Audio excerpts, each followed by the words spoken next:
Or good afternoon, good evening, whatever it is. Hello, everybody. How you doing? Well, welcome to our second renewable workshop here. How many people were here last time we did this a couple of months ago? Okay, about half the crowd. So very good. We're going to cover some of the material we hit last time and give you some new stuff to work with. I know there was a lot of questions that were asked. Good interactive discussion last time, so we want to encourage that and keep that going. But definitely welcome. And today we're going to have a little bit different format than we had last time. Last time you just got to listen to me for the whole 2 hours. This time I'm going to kick off with some of the stuff that we've accomplished and have covered since our last time we met. And then I'm going to hopefully spend 30, 45 minutes doing that. Then I'm going to pass it over to TriState. We have a couple of gentlemen here from TriState today, very knowledgeable with all aspects of everything they do there.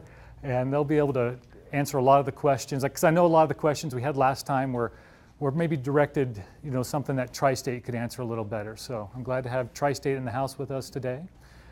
And so I guess we'll just jump right into it. First off, I'd like to just sort of establish, I don't know if I call them ground rules or not, but just really what's the purpose of these workshops? And really the number one thing we're after is just that exchange of information, right? So we like to hear from you, and we want to present to you the things we're doing, the accomplishments and the challenges, all the things that we've got going on here. So we'll sort of keep an open format and really want that exchange of information. Now, I'm sure several of you are familiar with our mission statement.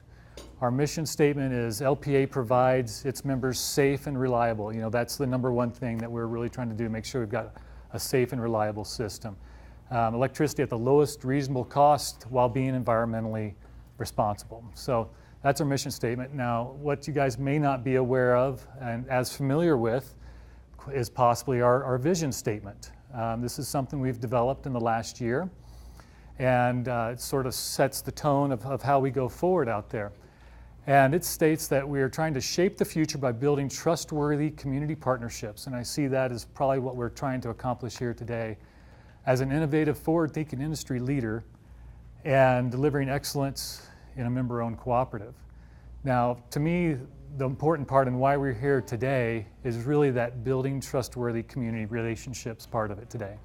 And because we could be the most forward-thinking, innovative leader out there, but if we don't have that trust with our membership and we aren't all on the same page, that might not be something that's as easily achievable. So we're definitely here to build those relationships, try to listen to what our membership wants and go forward with that. So I thought I'd recap some of the topics that we hit on our last workshop here. The first thing we did, we sort of covered some cooperative history. It said, how LPEA was formed and why we exist, and then followed by why the G&T model came around, why TriState exists, how it came into play. And we covered a lot of our renewable accomplishments to date. Some of those we're going to be covering again today for, so those of you that have been here before, some of this may be information that you've seen before, others this will be brand new to you. But I think there's a lot of great positive information that I think a lot of people don't realize how much really has been done on the renewable front. So it'd be good, I think, for everybody to understand that so we know going forward what we're trying to accomplish from this point forward. We spent a bit of time talking about the challenges that we all face when trying to integrate more renewables into our portfolios. And we call it the 3 Ps that we deal with: physics, policy, and pricing. Those are the 3 things that really drive a lot of the challenges that we have. We went into some of the details associated with that. And then really what can be done today given those types of constraints that we bump our heads against. And of course, lots of healthy discussion. We had just good interaction the whole time, and I really do encourage that to continue this time. As you probably noticed, we're going to be videotaping or video recording our presentation today. And so I will be trying to repeat the question that everybody asks, just so it is recorded and on the microphone. And so hopefully we have a nice product at the end. For those that aren't here tonight, they can come and pull the video up and watch it at another time. So trying this as an experiment, see how well that works out, just so more people can can get this same kind of information. And in case you weren't here for our last presentation, it can be found on our website. And it's been out there ever since we gave the presentation a couple of months ago. And it's been on our front web page. We have now moved that. There's a section under our website called Community, and underneath there is called Workshops, and Education, and then under Education we have Workshops. And that's where we're going to start putting these kind of presentations. The video link will be in there as well. So that's where you can find this stuff. So if you haven't seen the first presentation and some of these topics that we showed here look of interest to you, you might go back and review that presentation as well. So now I want to give you an update and some feedback on some of the feedback that we received from you last time. I'll give you an update and the progress that we've made on that so far. So the first thing I wanted to hit on was the time of use rate. We had some good discussion on time of use rate last time. And what a time of use rate does is it more closely aligns LPEA's, how we charge for our electricity, it more closely aligns how we charge with the way our expenses are structured. And so it sort of breaks that up into an on-peak and off-peak charge and gives that member a little more control over how they use their energy and gives them an opportunity to save money. And that has been, enthusiastically received, I'll say. We've had a tremendous amount of customers signing up for our time of use rate. We've had it out there for a long time, but we've just had a great influx of members signing up for that lately, which is a great thing. And I think it's so well received because it does send that proper pricing signal to people, not only on when to use their electricity, but also when are those key times that we want your generation as well from renewable resources. So that really helps align those two things. And it obviously gives that member an opportunity to save. So the time of use rate is really that rate La Plata Electric wants to head to as a strategic plan for our future. We see that being, quite possibly the standard rate that we all want to have our residential members on starting 2020, 2021 kind of time frame. And so that's something that we're steadily pacing towards. Now, in doing so, it does bring up some challenges for us, especially when it comes to solar. Because, as you can see from the chart there, the orange boxes this is showing a 24-hour, one-day period here. Orange boxes are those on-peak times. That green profile is a typical solar profile. You can see from this that it's very common that a solar profile lands in those off-peak hours, okay, when we don't necessarily need the electricity, but of course that's when the sun's out. And so we are really trying to come up with creative ways, and energy storage could help us with this, and trying to get that solar out of that middle of the day off-peak period back into those orange sections there. So that's something we're going to be working with our members on. But what this means is that when it comes to payback for solar installations and the such, whereas somebody might be getting 12.5 cents now for our standard residential rate, if they're on time of use, they've got a blend largely of off-peak with a little bit of on-peak overlap in there. So that blended average ends up being close to 7.9 cents or so right now. So it's a lesser payback, but it's still higher than what La Plata Electric is saving, so to speak, on our power bill. So we're saving about 5.5 cents. This is still giving an incentive for people to install solar that's above what we are saving on our power bill necessarily. But I think it can be something that we can work through as the prices of solar continue to come down, and I believe prices of electricity will still come up. I mean, it's 7.9 cents today. It'll be 8. It'll be 8.5 later on. So those are some of the challenges. Now the question is, can we shape this, take this solar asset that we have and make that a capacity asset, something that gives us capacity when we need it with energy storage? And if it's coupled with energy storage, can that be something that works for us? So right now our on-peak rate is 23 cents. Is 23 cents enough to really make solar plus storage make sense? It quite possibly could. And so, 23 cents is a pretty big incentive to try to make something work. Or we could take it a step further, and what I have on that last bullet is that, if LPEA has control of the battery, in a battery system, and it might be done through an incentive that we offer our members or something along those lines, then that could be something that we could use as more wisely. We wouldn't necessarily have to discharge that battery every day. I mean, battery life's somewhat dependent upon how often you use it. If you're charging and discharging it every day, that battery's not going to last as long. If we can strategically, through the knowledge that we have as a utility, strategically discharge it at the right time, maybe we create a program that provides our members incentives that allows us to control it. And then, so there's a couple of different ways that we can come at that. Yes, Harry? So that 5.5 cents is your avoided cost? That would be close to to LPEA's avoided cost. I mean, I don't know if I'd really define it as that, but definitely for solar, that's what it would offset our power bill approximately by at this time. Yes, Susan? When you talk about controlling the battery charging, are you talking about like a personal individual battery that I'd have at my home, or are you talking about one that's for a large capacity? It could be a little both. What I would envision would be, it definitely takes a control system, right? I mean, there's a lot of stuff going on behind the scenes. We've looked at different control strategies and what different manufacturers offer. And so it could be something that if we, obviously the key part is communications. Do we have communications to that? By signing up for this program, maybe you allow us to use your Wi-Fi or things like that to be able to communicate to stuff. So that would all be part of it. And that's why this is not a program we're offering today. This is we're looking at and trying to figure out what would make the most sense in doing something like that. I mean, right now batteries are still quite expensive. They're coming down every day, and so that might be something that we have that'll work for us later. Okay? Yes, Tim? So this is aggregate numbers, right, for your entire distribution system, essentially. Your peak and on-peak and so forth. With what? The 5.5 kind of numbers, or? Well, the time and essentially based on when the peak is and when off-peak is affecting those numbers significantly, right? So if you broke this down into smaller microgrids and manage them on a different basis, there might be completely different economics.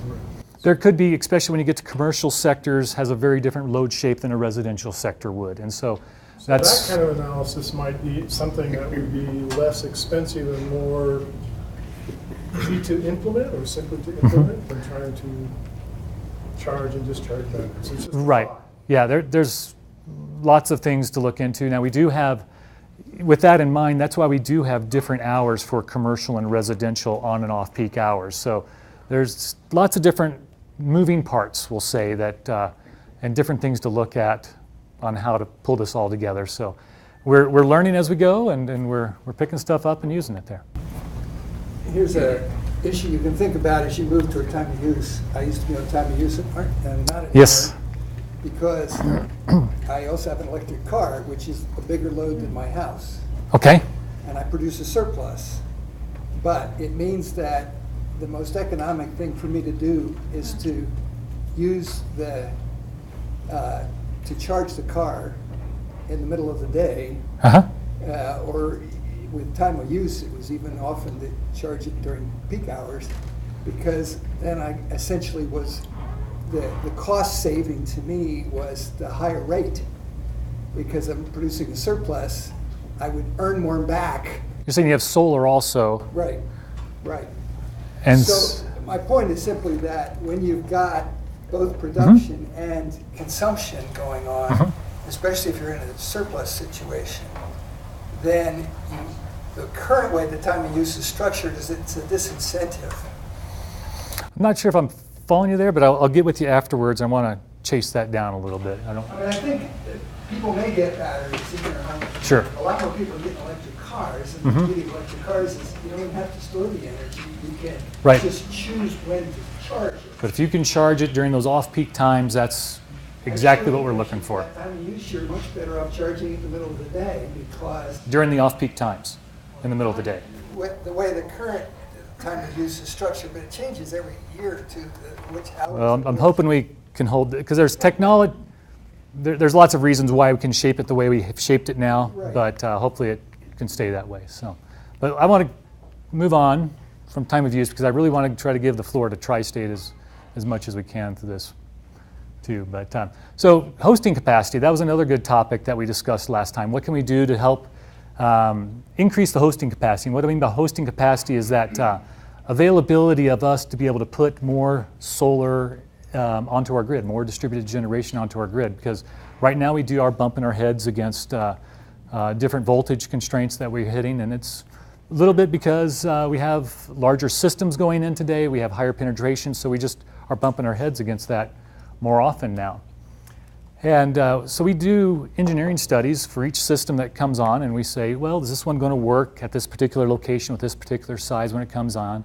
And we have to look at that worst case scenario, right? I mean, there might be just one time during the year when the load's down the lowest, probably some middle of the day in April, and that might be when the solar comes on, and we have to account for, well, we don't want the voltage to get too high when that one particular thing happens. Does that happen all the time? No, it certainly doesn't. And so one of the things we're looking at is maybe through some smart inverter settings that we're working with a pilot project on, are there ways for us to work with these settings so that when the voltage does start to get high, we aren't shutting off the whole inverter, we're just curtailing the production until the voltage is at that acceptable level. And then when the voltage gets back down, then it can start producing more. And so we're trying to let that flow around there. So maybe we can get to a point where we don't have to say, you just can't put it in. Instead, we can say, well, you can put it in, but it just might not produce as much as you're expecting it to. And so we're working on the agreements to make that happen. So we're hoping that can get more solar penetration in the field. And we had a great discussion with our solar installers here yesterday. And that's similar to what we're having here, just good exchange of information, trying to figure out what can we do differently here that will make this all work a little bit better. So pilot project in the future coming on that one. Another thing is something called CBR, Conservation Voltage Reduction. This is a larger scale project. This isn't going to be something that happens overnight. This is something that happens over a year's time after some studies, and we look into it a little more. But that basically entails us using the AMI, the meters that we have out on our system now that know the voltage everywhere. We can take that voltage information back, and we've traditionally have left the substation at the highest voltage we can, so by the time we get to the end of the line, we've got enough voltage that's acceptable to the customer. Well, once again, it doesn't need to be that way all the time. Maybe during periods of light loading, when the voltage is the highest, that's when we can back down the voltage at the substation, still have enough to reach the end of the line. Then if the voltage starts to get too low at the end of the line, that communicates back to the substation and raises back up. So it's a feedback loop, and keeps the voltage in areas that will maybe open up the doors a little more, so that if we do have inverters with smart settings, they aren't getting curtailed as much. So that's something else that we've got going on in the works too. But things like this can be costly. It obviously takes a lot of time to figure this out, money to implement, programs to buy, probably some increased regulator maintenance because they're going to be bouncing up and down a little more than they're used to. So we have to weigh that against the pro of more hosting capacity. So that'll be something that we'll be evaluating over time and presenting that to the board eventually.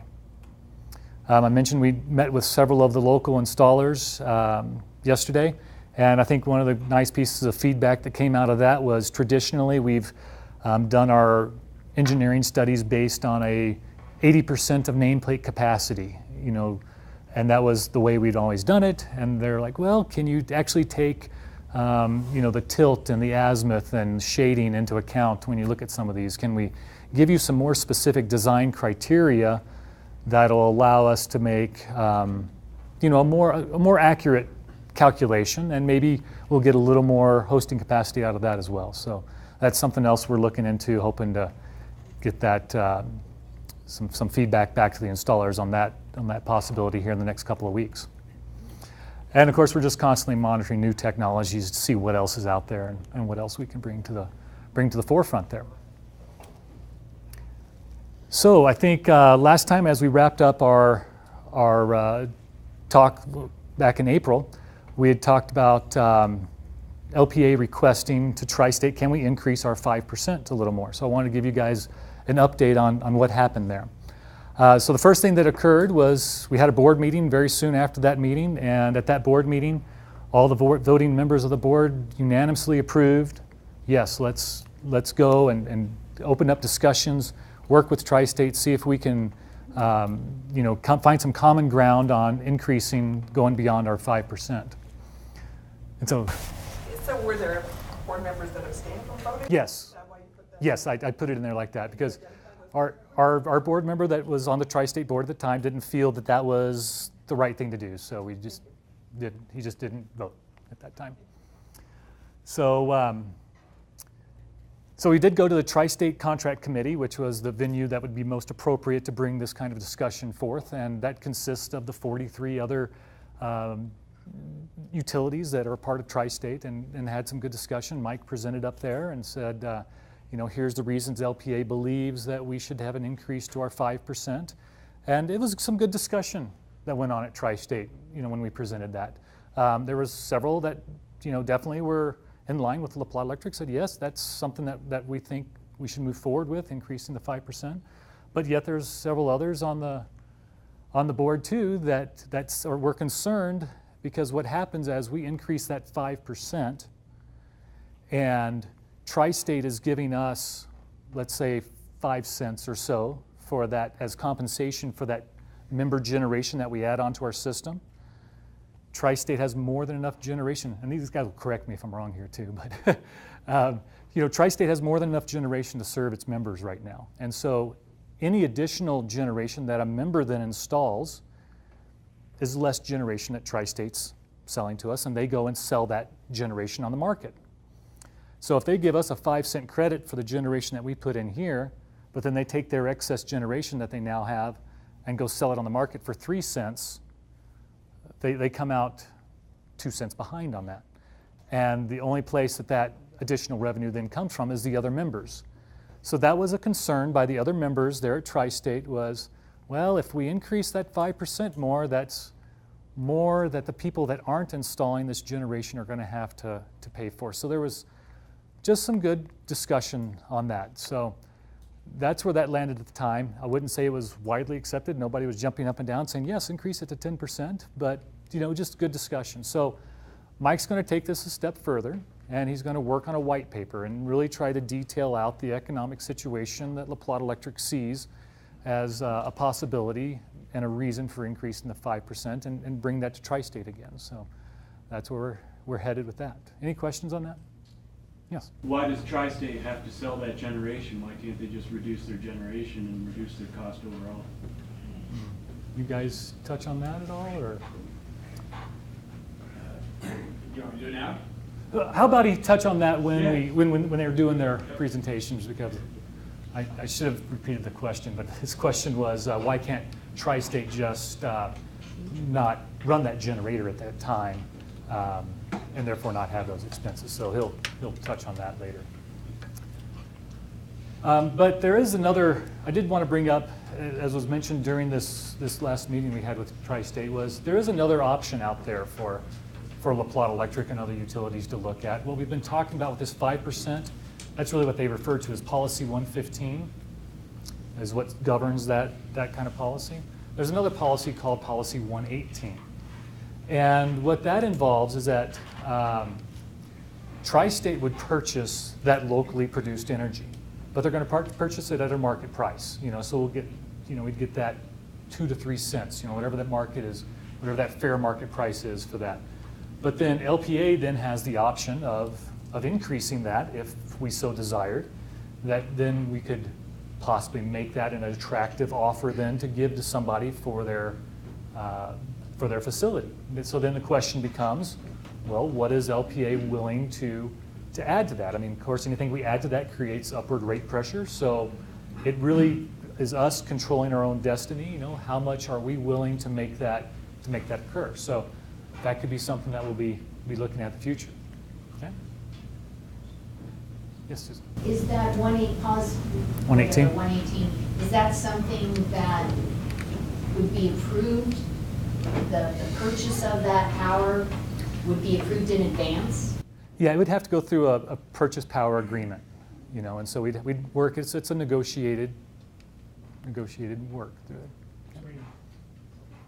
It'd be between TriState and the generator and TriState and La Plata and the generator. It's a three-way kind of agreement to make that whole thing come about. LPEA then be willing to at least, I mean, I assume you know, their wholesale rate that they pay, and what LPEA pays is high. Right? So if they're paying 3 cents, we're, as LPEA, buying from them at 5. Right, because of the transmission to get it here. So There's transmission. We're closer to 7. Put an upward pressure, it would be a matching pressure. Well, if we're buying it, if we're only getting 3 cents, but we have to add another 2 to it. But that'd be the same wholesale rate in their case that you're already paying LPEA for non-renewable power. Well, it's we are having to. We are still buying all that power from TriState. So we're still paying our 7 cents, but then we're making this other transaction happen over here. So we end up in the hole. So I can. It might be useful then to go through And the numbers it's or absolutely. something. I think the next workshop I'd really like to have is more of an economics type of workshop and really take a deep dive into the numbers there. Okay.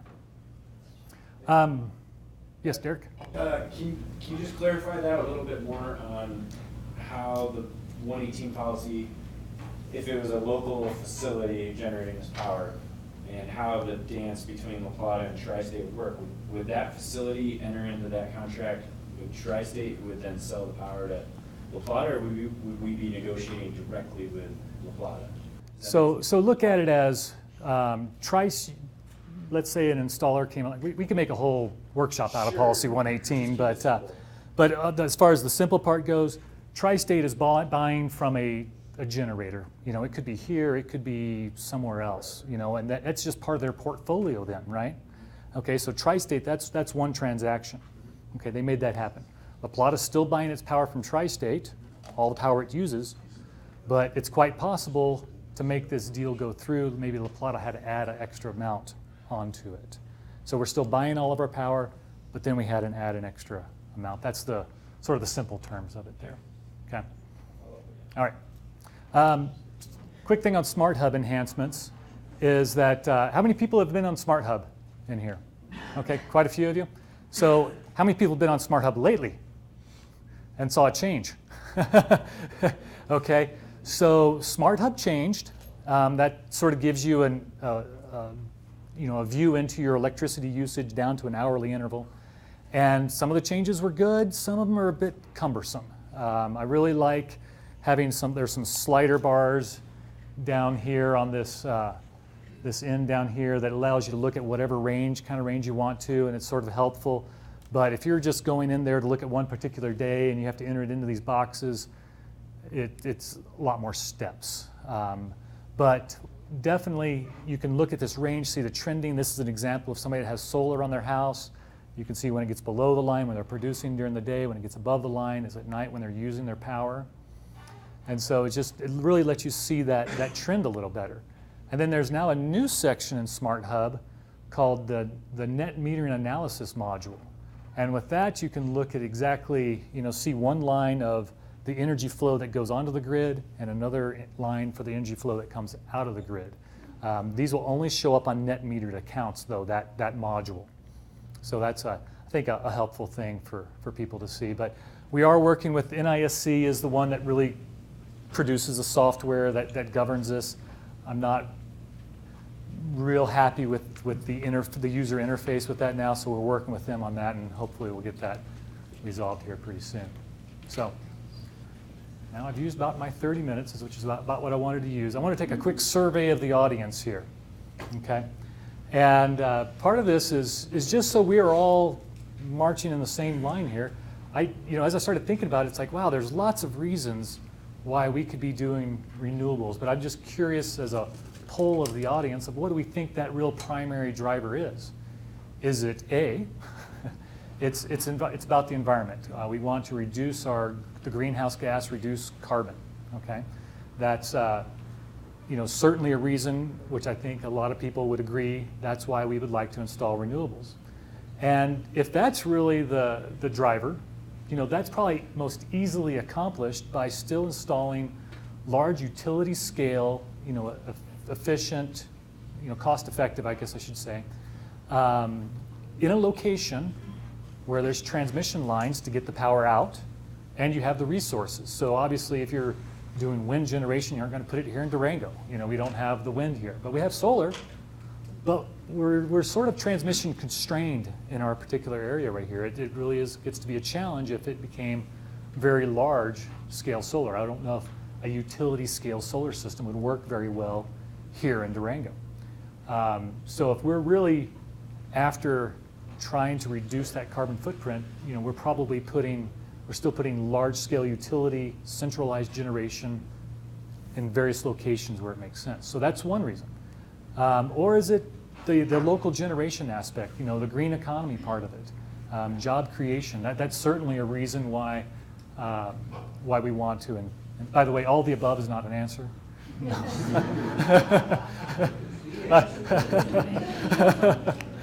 I know we all think these are all reasons, obviously, but I'd just like to sort of get the sense of what we think that the real primary driver is there.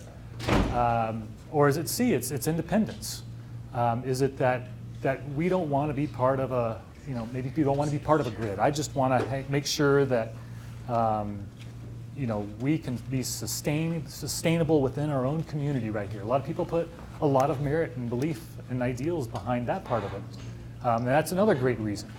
Or is it something else? Would like to have that discussion if anybody has a burning desire, except for the solar installers. I heard from them yesterday. Yes. I'd like to add a fourth or another. In your mission statement, you talked about safe and Yes. reliable electricity, and no fossil fuel generated electricity is safe. I'm a physician, and I know the health effects of fossil fuel extraction. And it's not just coal, although that may be considered the worst, but fracking. Everybody says, well, natural gas is so much cheaper that the coal market's going away anyway. Neither of them are good for our health. Okay. So my answer is the number one primary renewable objective is our health. And Okay. nobody talks about that as much. So the point that she brought up was, and I'm sort of reiterating for the video here, was that part of our mission statement says safe, and with not just partly due to the emissions, partly due to fracking, other things that come around. Fossil fuel generation is not as safe because of that reason. So, which sort of goes along with the environmental part, and I can get that. Well, one of the mission statements is the lowest reasonable cost. Lowest reasonable cost. Right. And to me, a big objective would be the economics of renewables meet that of non-renewables. And that is especially for peak. The numbers for peak I just gave actually make that a potentially attractive proposition for people to make money and preserve that lowest reasonable cost. So economics doesn't show on that as an objective, but if there is sort of a cost for health or for other costs, if they're really... Those go into those pricing, the economics. That's right, in the economics. So what is real lowest reasonable cost? So what he's hitting on is the economic aspect of it, and boy, that's a tough one to pin down for sure. It is. Speaking of what is an objective, if you would attain an objective where renewables were in fact the lowest reasonable cost. And I think you'll see when, as TriState's giving part of their presentation, that's exactly why they've put in some of the generation that they have put in thus far. So I think they'll hit on that some. But if we get to vote, Yes. I vote for the one that's economically compelling because it solves all the rest of those objectives. The rest fall in place. Right. Mr. Charles. I agree with that, but I think the greenhouse gas is huge, the local economy is huge, and I think it's pretty clear that the solar and storage locally is going to be eventually the most reasonable way to generate electricity. And then there's the security Uh-huh. I think it's all of them. About being independent, I don't know that. I'd like to be able to be an exporter someday. That makes a lot more sense to me, or at least have access to that and importing it. So I'd say it's all of those. Well, let me ask you Anyway, this. and Right. just since I'm talking right now, I have my main question that I want to ask here of you. So it seems pretty clear that the behind the meter stuff makes the most sense economically to us here locally. And I see the only barrier to that right now is La Plata Electric, not TriState. And so I guess my question is, there were so many things that you were talking about, well, we're working on that, we're looking into that, we're thinking about that. I think the big question is, how hard are they working on these things, and how much of a priority is it? To be able to get that solar onto our grid and manage it, and to be a leader in that, and be the utility that is a leader in getting the most amount on possible, and be ready for when the storage is coming down so quickly. By 2020, everyone's saying it's going to be 150 or less a kilowatt hour. We can do this, but we need these guys, Dan, and He's looking for Ron. Ron, and all these guys to make this a priority and allow us to get as much behind the meter stuff. Let's not worry about those guys. They're going to be out of business in 10 years. Let's make ourselves independent with this and sell them power someday. I don't know exactly what it's going to look like, but this is moving quickly, and we need to put the pressure on these guys, my board members, to pressure these guys to allow us to get this power on and be a leader in it, and it can be done. We don't have to have every last bit of it figured out now, but it's coming. The barriers are coming from, Dan, Ron, Mike, and the board needs to know that they can pressure these guys, and we want to pay for this infrastructure, and it can work. And let's do it. Put the pressure on these guys. They know how to do it. Other utilities know how to do it. And I think we want it. And, we always talk about La Plata Electric members, but members, my son's not a member, but he lives in Durango, and he would benefit from local community, local economy. And, I don't want to make power and sell it to TriState and then buy it back. That makes no sense. Let's make it behind the meter. We have the ability, if these guys will get our infrastructure to be cutting edge, to take this stuff on. And I think you guys are amazing and smart, and I know you can do it. And I think we just need the commitment on giving these guys the resources to do it.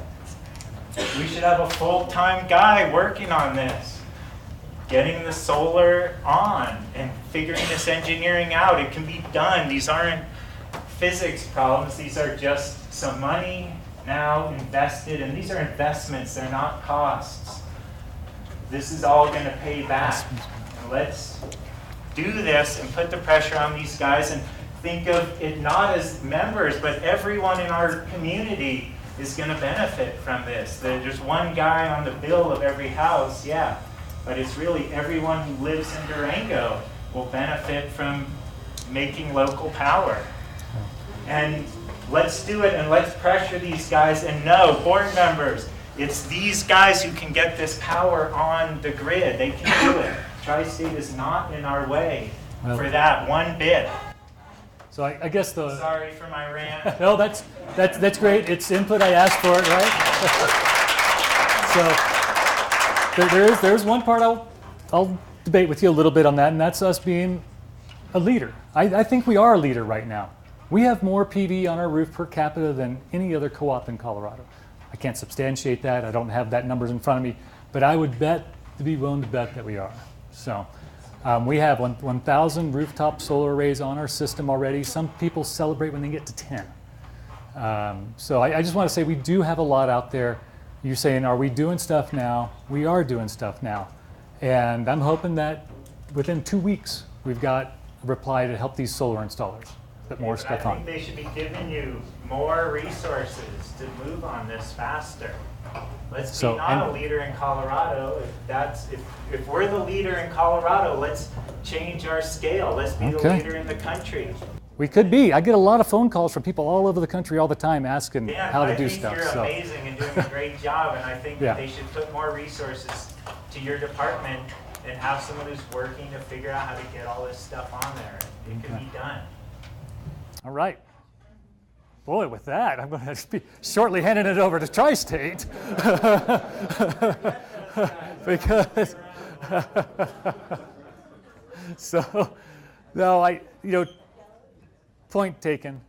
But there are true physical constraints that we are constantly working on. Yes?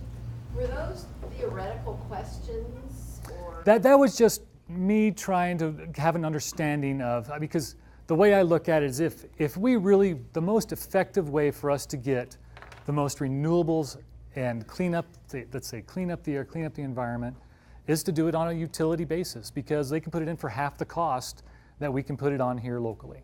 But it's not local money. You're right. It's so different. I mean, there's the local economy guys. I don't know. Their multipliers always seem a little exaggerated too. Everyone's exaggerating stuff, but the local economy stuff is real. It's huge. Let's sell it instead of buy it.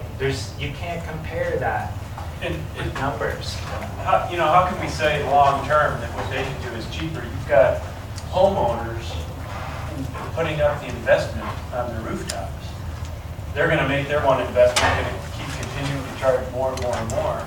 Meanwhile, the homeowners are funding this, and LPEA just has to do a small part to make it happen here locally. There's going to have to be some investment in the grid as well, but a utility scale thing, how are we comparing those numbers? I mean, I can tell you what it cost me to put a solar system on.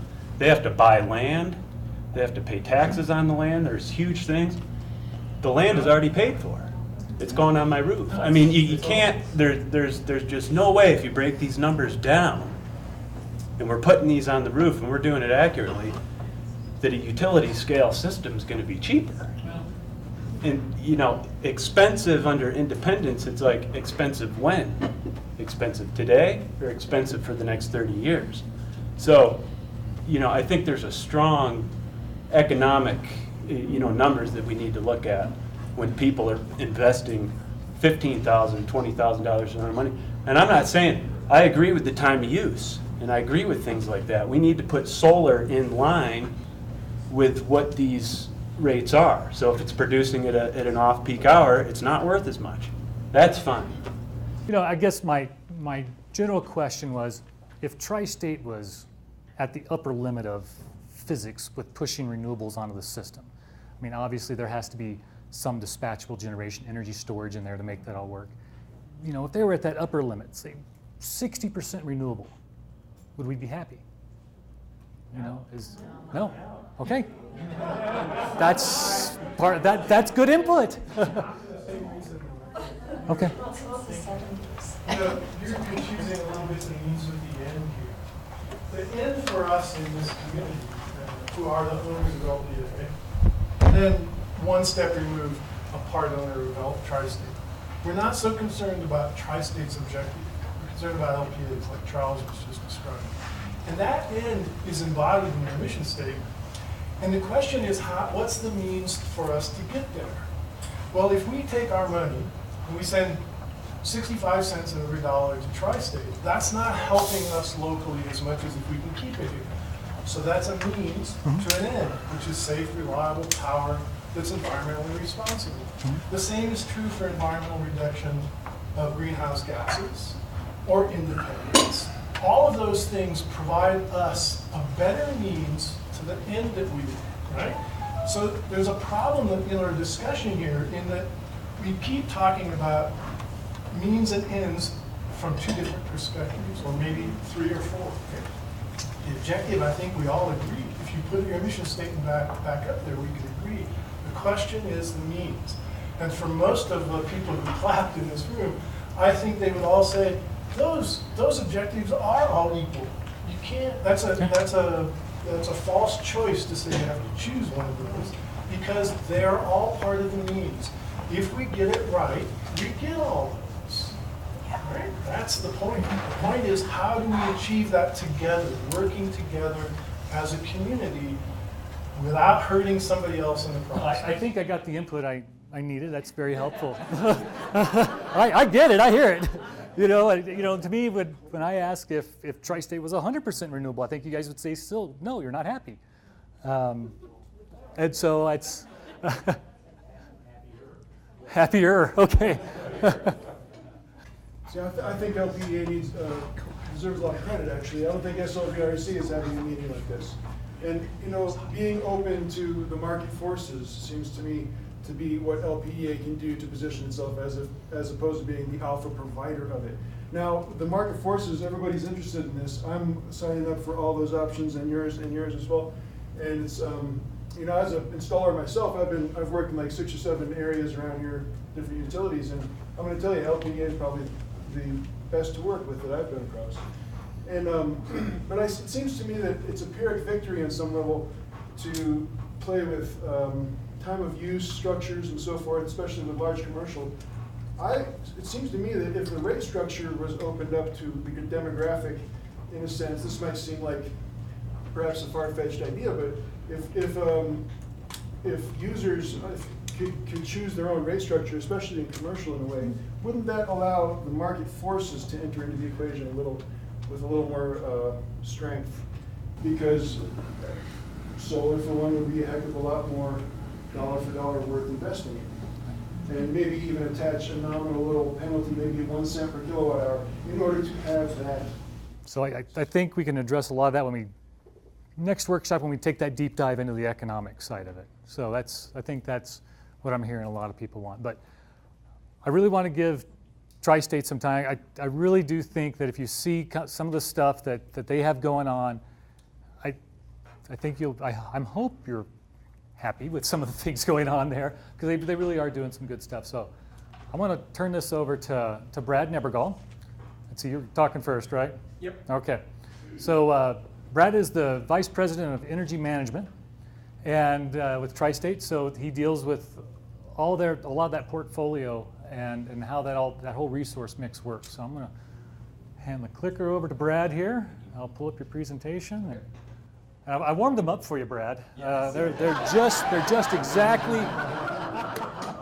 exactly where you want them. Perfect. And you're welcome for that. Do you hire out for warm-ups? So first off, let me say thank you to Dan and to Mike and to the La Plata staff and the board for asking us to come down. We do a lot of presentations. We've got 43 members. And so we have 43 board members, and we have 43 CEOs of our member managers. And so I get to talk about TriState a lot, but I rarely, if ever, get an opportunity to come in and talk to our members' members. So really, really appreciate it, Mike. Thank you for having us. Just a little quick background on myself. I am a finance undergrad. Started out in commercial banking. In the last 30 years, I've been in the energy business, mostly on the natural gas side. And then I got into the renewable side, and then I've been on the power side. So before I've been at TriState 10 years. Before I was at TriState, I was the chief operating officer of a wind renewable development and management company. So I have responsibility for resource planning. That's one of the things that Rob and I do in our group. So the idea of what mix do we have today, what should we have in the future, that's one of the things that we spend a lot of our time talking about. I've got a lot of material. Rob and I put this presentation together. Dan gave us some guidance on what he wanted us to address. And so Rob and I started putting slides together, and so I've got a ton of material. A lot of it is on TriState, who we are, where we've been, where we're going, a little bit on the industry. All of these things, I think, help explain the 2 questions that Dan asked us to be prepared to address. So if you bear with me, I'm going to go through this. I'm going to talk really fast, probably, as I see the clock ticking. And a lot of good material, I think. I hope you enjoy it. I hope you learn something, and we'll take questions as we go along. Okay, so TriState background, real quick. Founded in 1952, we're 65, this is our 65th anniversary year. We, like you, are a not-for-profit cooperative. The difference is that we only do wholesale power. We don't sell any retail at all. So the distribution side of the business, we don't know it at all. So we're at the generation and the transmission side of it. We're owned by our 43 members. We have Wyoming, Nebraska, Colorado, New Mexico. You guys probably know a little bit about that. But if diversity is a strength, then TriState is really strong because we have some members that are mostly residential. We have some that are like 99% industrial. We've got some that are irrigators, pretty much summer load only. And then we've got some that are tourism and then mixes in between there. We serve over 1.5 million end consumers, or at least our members do.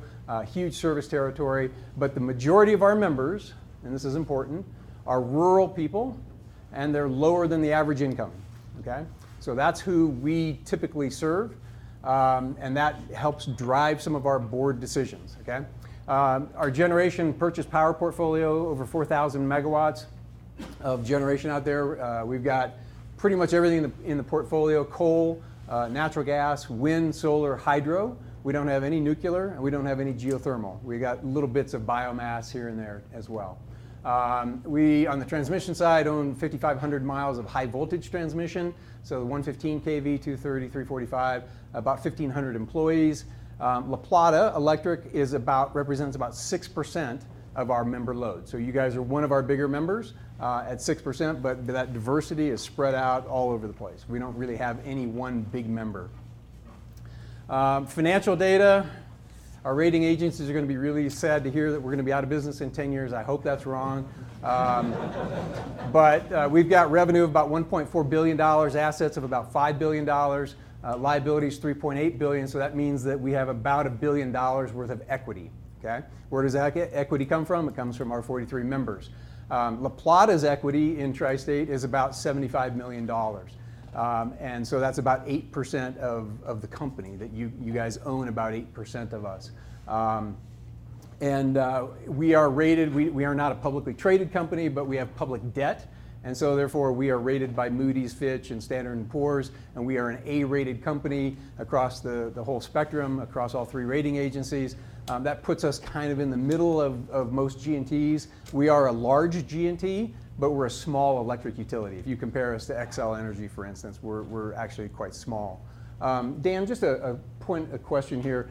This presentation is going to be out on your website eventually, right? I see people taking pictures. If you want to, feel free, but this will be out there and you guys will have access to it. Yes, sir. So how did you calculate that equity for La Plata?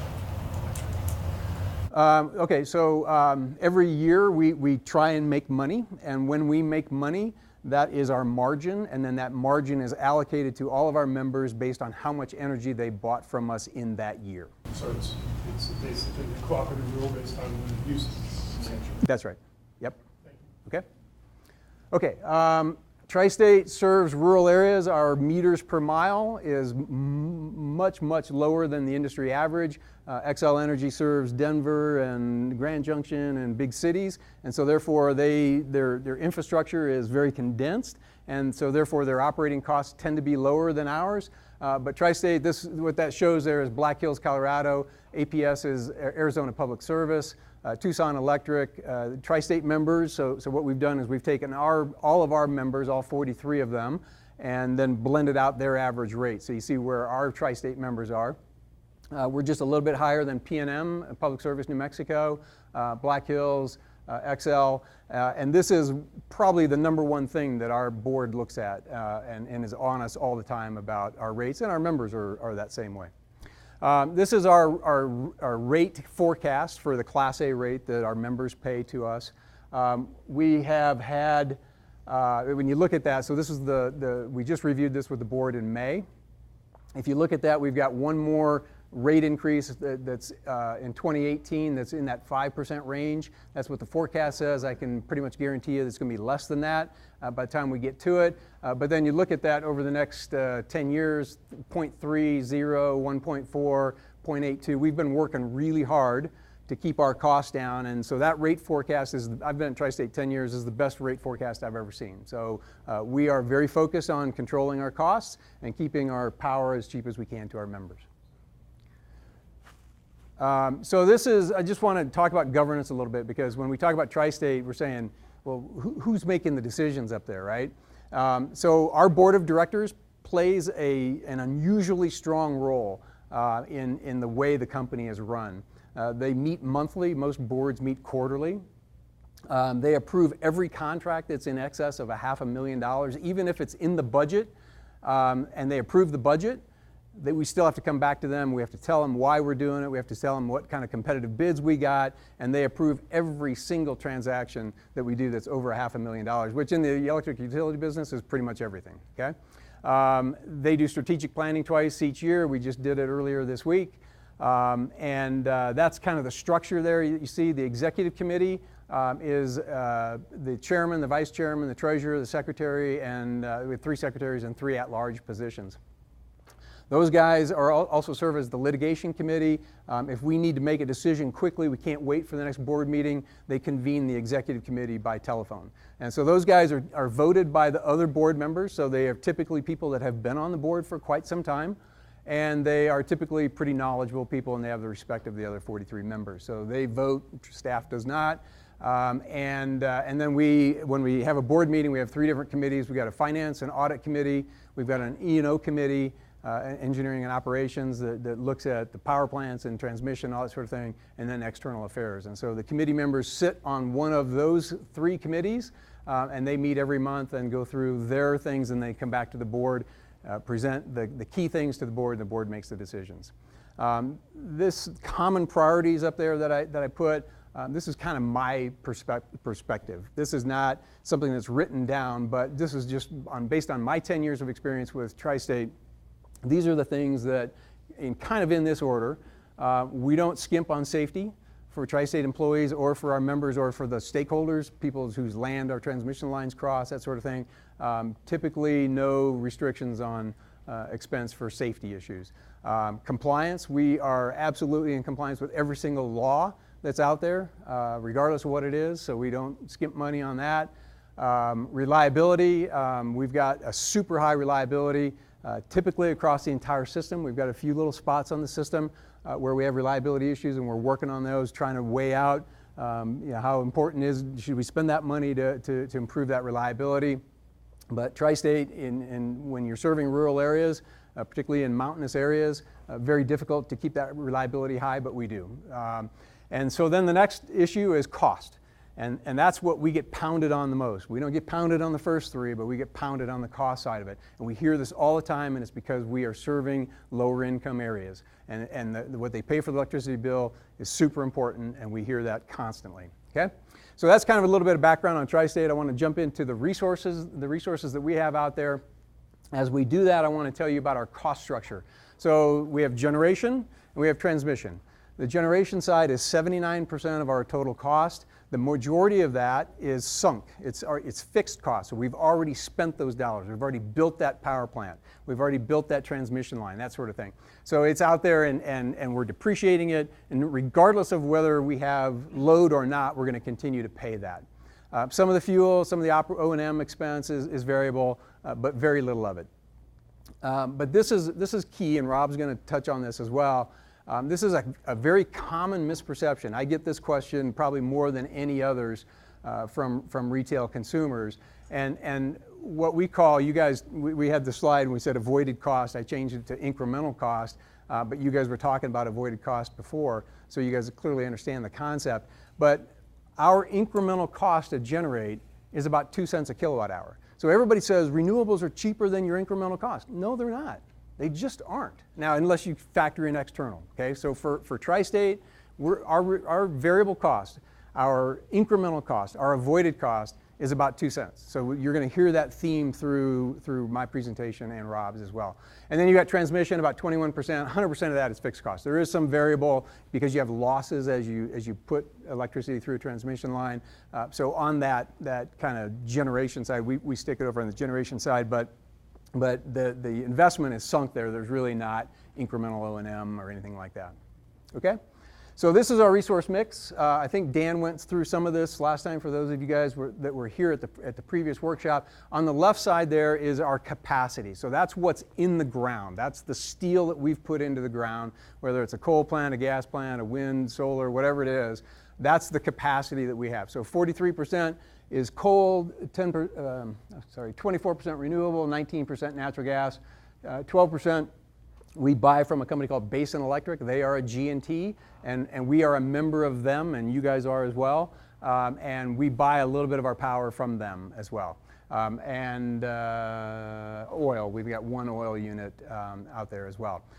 On the right-hand side is where the energy comes from. Okay? How did we use those assets that we have? And on the right-hand side there is coal, 50%. So 43% of our generation capacity generates 50% of our power. Why is that? Because we use those more often. They're the cheapest variable costs that we have out there, and so therefore we run those base load. They run more than anything else.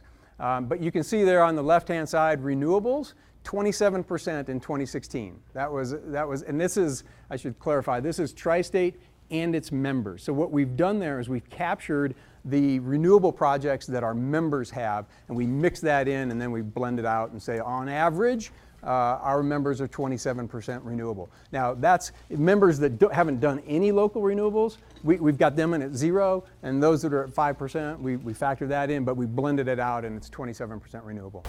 Is that including behind the meter? It is, yes, yeah, it is. Although behind the meter is quite small, but it's not in there? Behind the retail meter, it doesn't include that. Okay. Like, there's an excess meter.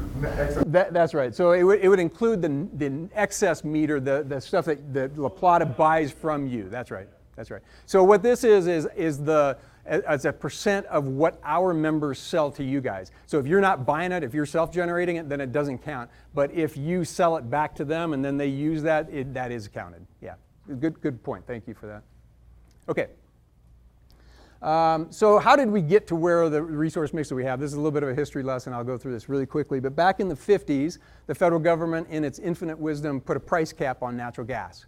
And they said you can't sell natural gas for more than X dollars per MMBTU. Okay? That was back in the 50s. That worked fine until you get to the 70s when people were using a lot of gas, the drilling costs went up, and so therefore people couldn't drill and make money, and so they stopped drilling. And if some of you older folks like me remember that back in the 1970s, we ran out of gas. And in the wintertime in Ohio, they shut down hospitals and they shut down schools because they didn't have enough natural gas to heat the buildings. And so it created this crisis. Remember back in the 70s? And so then in, what year was that? In 1978, the federal government said, okay, we're going to create this Power Plant and Industrial Use Act, and they said you cannot use natural gas in a power plant. It's illegal. Can't do it. So what you see up there then is from 1970, this is what baseload generation was either built in the US or below that line is what was retired. And so the gray there is coal, and so the only thing that you could really build was coal. The red is natural gas with a steam turbine. So you're using natural gas to create steam and putting it through a steam turbine. Pretty inefficient, but that's what that red is. And then the yellow is nuclear, right? Is that what it says? Yes. So those were the three choices that you had for baseload. And so the gray, pretty much everybody was out building natural gas. And TriState was no different. Actually, the three biggest units we've got are Craig, the Craig Station in northwest Colorado, Laramie River Station in Wyoming, and the Escalante Station down in New Mexico. Now, a couple of those were acquired through acquisition. It wasn't TriState that built them. Colorado Ute, I think Dan talked about Colorado Ute last time. They built some of the Craig Station, and then Plains Electric down in New Mexico built the Escalante, and then when they got into financial trouble, they came into TriState. And so it came from a variety of places, but everybody was doing the same thing, building coal because that's what the country needed. It was the only thing you could do that made any economic sense. And so, but then you see how that's changed when combined cycles came in. Look in the 80s. and 90s, excuse me, and 2000s, all that combined cycle, lots of technological improvements on combined cycle natural gas. That's what that blue is. And then you see now, just in the last few years, look at all the coal retirements, all that gray that's being retired there. Okay? So that's a little bit about how we got there, is why we have coal in the fleet. Wasn't a decision that was made recently, but that's why it's there, okay? Okay, so what has TriState been doing over the last 10, this is from 2010 to 2016, so the last 7 years or so, this is how we have used our coal generation. We're using it less and less. Why? Just because of economics, okay? So right now we are in a situation where the federal government is subsidizing renewables, and so those are proliferating and coming down in price. There's an excess in the marketplace. Natural gas is super cheap right now due to fracking, and so therefore we are using our coal generation less. What that reflects from the peak in 2010 to 2016 is a 16% reduction in the power generated from coal, and just primarily due to market economics. The plants that are generating less are 2 of them that we are planning on retiring that are not very economic. Frankly, they're higher cost, they're older units, and we're in the process of retiring those. I'm going to talk about that in a minute. Correspondingly, with the reduction in the coal generation, our CO2 emissions have also gone down 19% from our 2011 peak, and that's without any coal plant retirements. And so we are planning to retire some coal units. That'll help bring that down even more. Here's our NOx emissions, 30% reduction. Some of that is in controls, and some of it is in how we're using those facilities. This is the list of our coal plants on the left-hand side. What this is saying that with SO2 removal, particulate matter, that's dust, that sort of thing, and NOx, which is your smog, your ozone type issues. We have control technologies on every one of our power plants, and so in order to be compliant, we've been required to put these things on, and we haven't skimped on any of it. And so it's some of the best control technologies. We've continued to invest in our plants and make them as clean as they can be. So coal retirement. So we have recently announced 3 coal unit retirements. We are very sensitive to what it does to our employees that have worked there for a long time, and to the communities that they're in. San Miguel, right up the road, has the nuclear facility that's going to be retiring. It is the #1 tax base in that county. It's the #1 employer in the county. And when that shuts down, and also there's a coal mine there as well, the New Horizon coal mine, we're very sensitive to that transition for both the community and the employees.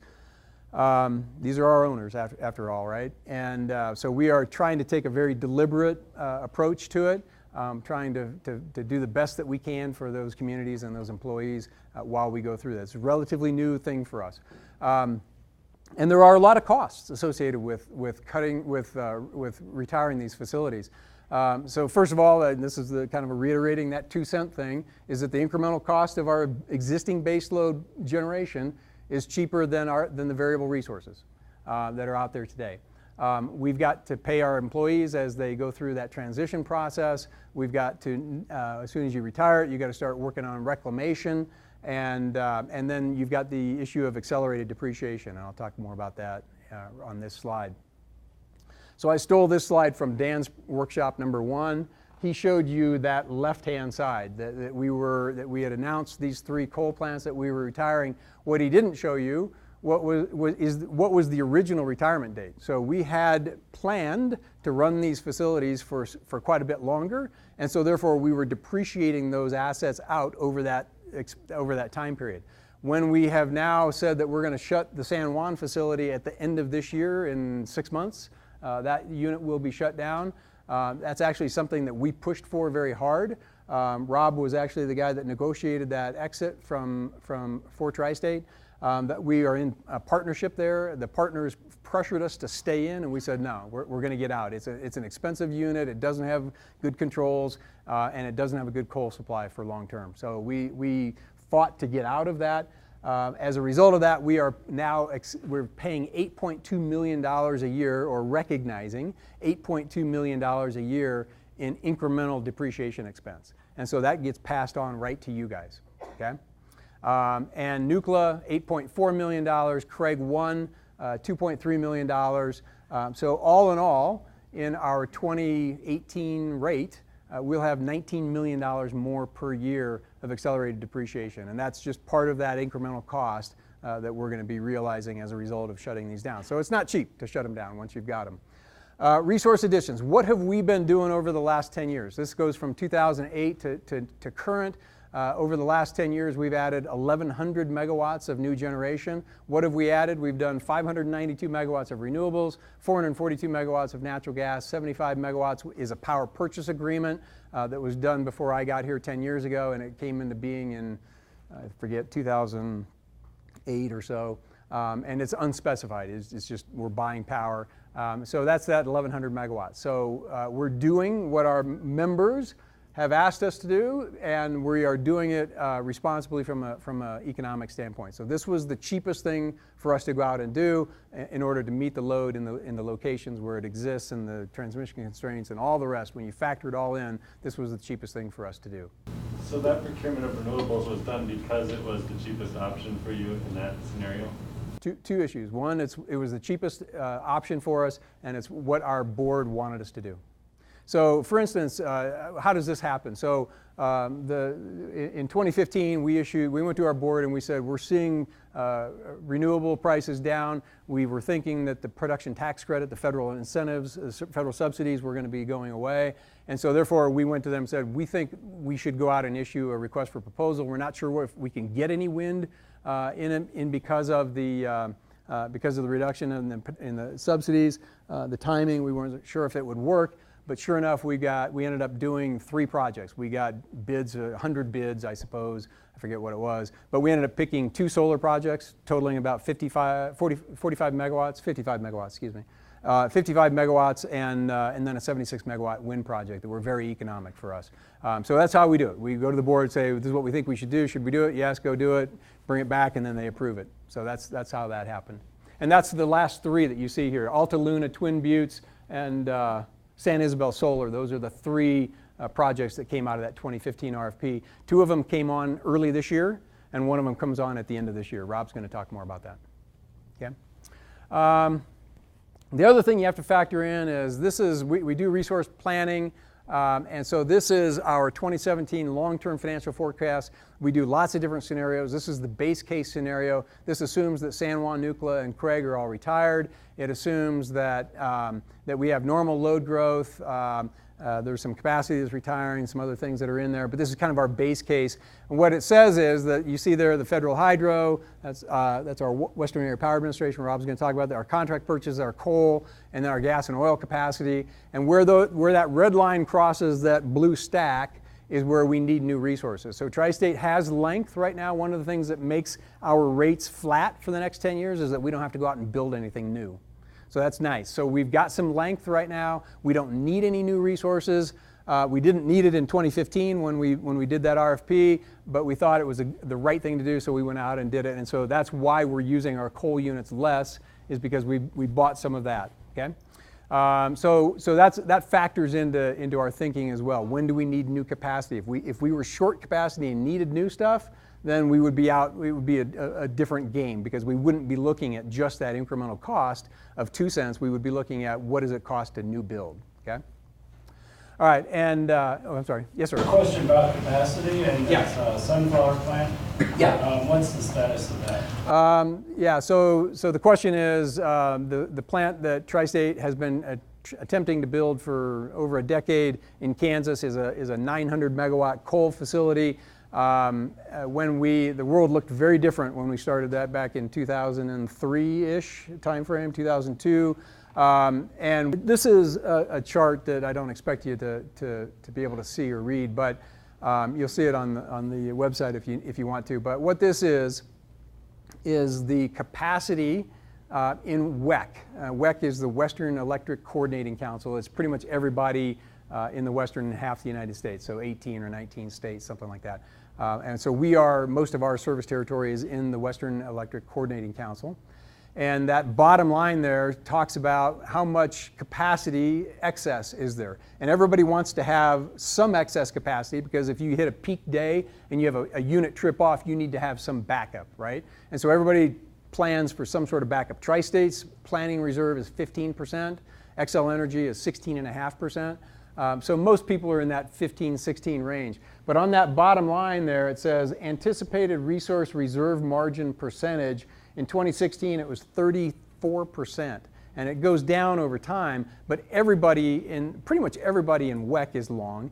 And in fact, almost everybody in the United States is long. People are not building new capacity except in a few spotty areas. Texas is one area where there's some new construction of fossil facilities, baseload type facilities that are being built.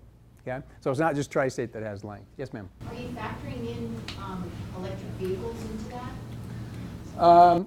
Yes, but I can tell you that in some areas there's some growth in electric vehicle that's substantial, that would move the needle, but most of it's quite small at this point. And in our service territory, we don't anticipate big loads coming from that. We're a 16 terawatt hour system, so in order for us, it has to be hundreds of megawatts to move the needle for us. Okay? Yep. And this forecast also includes all the coal outside of TriState that's on board to retire soon? Yes, yeah. So this was done. This was a summer 2015 analysis, I think. Probably says somewhere up there. So this was looking at 2016 and beyond. So it was everybody's best guess. So it would have been what people knew was going to be retired in 2015. Yeah. Another question. Yes. I just keep hearing you talk about the demographics of TriState, and it just doesn't sound like our area really fits in that well with the demographics.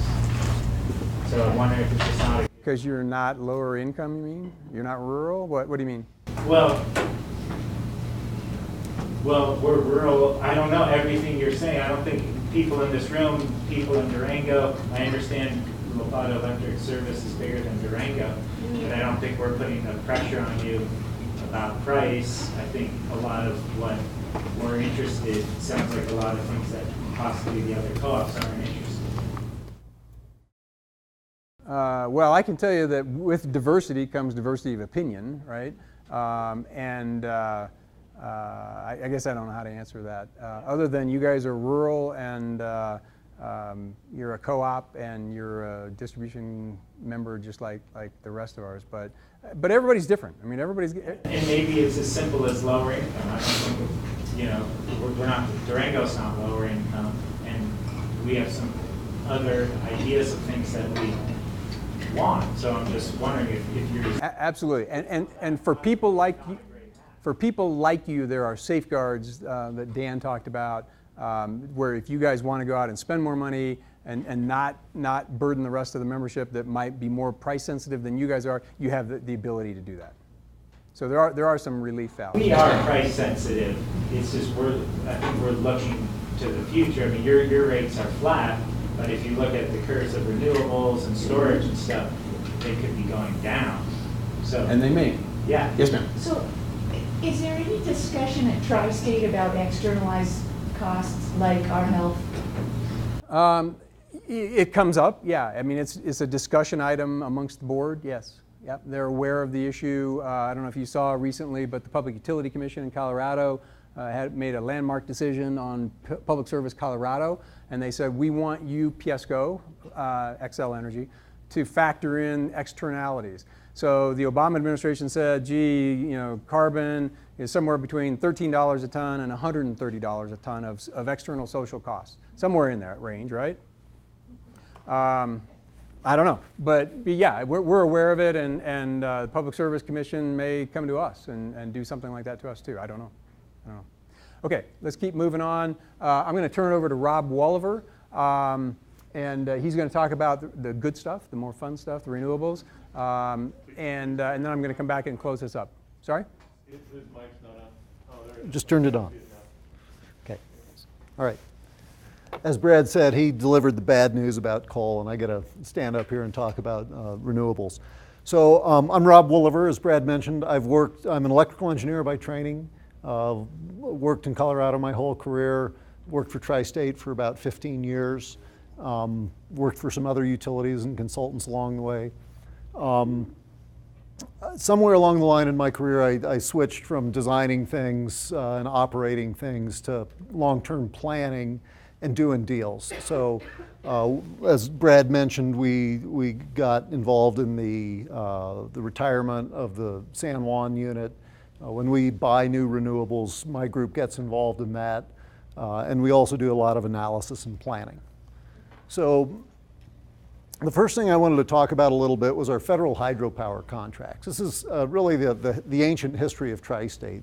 When TriState was formed, it was because we ran out of federal hydropower. It used to be that federal hydropower served all of our load. And there, as load grew and grew, ultimately couldn't be served with federal hydropower. So the co-ops came together, created TriState, and we started, as Brad mentioned, building primarily thermal resources. We have two big purchase contracts with the federal government to buy power. One is with Colorado River storage projects, and it lists some of the smaller units in that system. One is with the Loveland area projects, and they're two different geographic areas. We spend today about $80 million a year on purchase power from the federal hydro system. We buy about 600 megawatts from them. For scale, La Plata is about 150 megawatts at peak. So this is a big part of our portfolio. And we get a whole lot of energy, and it serves about 15% of our member load. But in addition to that federal hydropower, we've grown the renewable portfolio significantly in the last 10 years. This graph shows the growth in capacity that we have acquired. The blue down at the bottom is wind. We've put in several large wind projects. The last one we put in was 150 megawatts, which is very similar to La Plata's peak load. So one project out in eastern Colorado, we were able to, one contract, put in a lot of renewable energy in one fell swoop.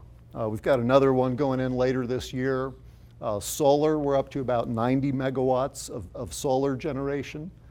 Small hydro, we invest in small hydro. We buy the output of Vallecito and several other small hydro projects across our footprint. We're in discussions to buy even more. And then the member generation there is in purple. So there's about 100 megawatts of member generation out there that is almost entirely renewable generation.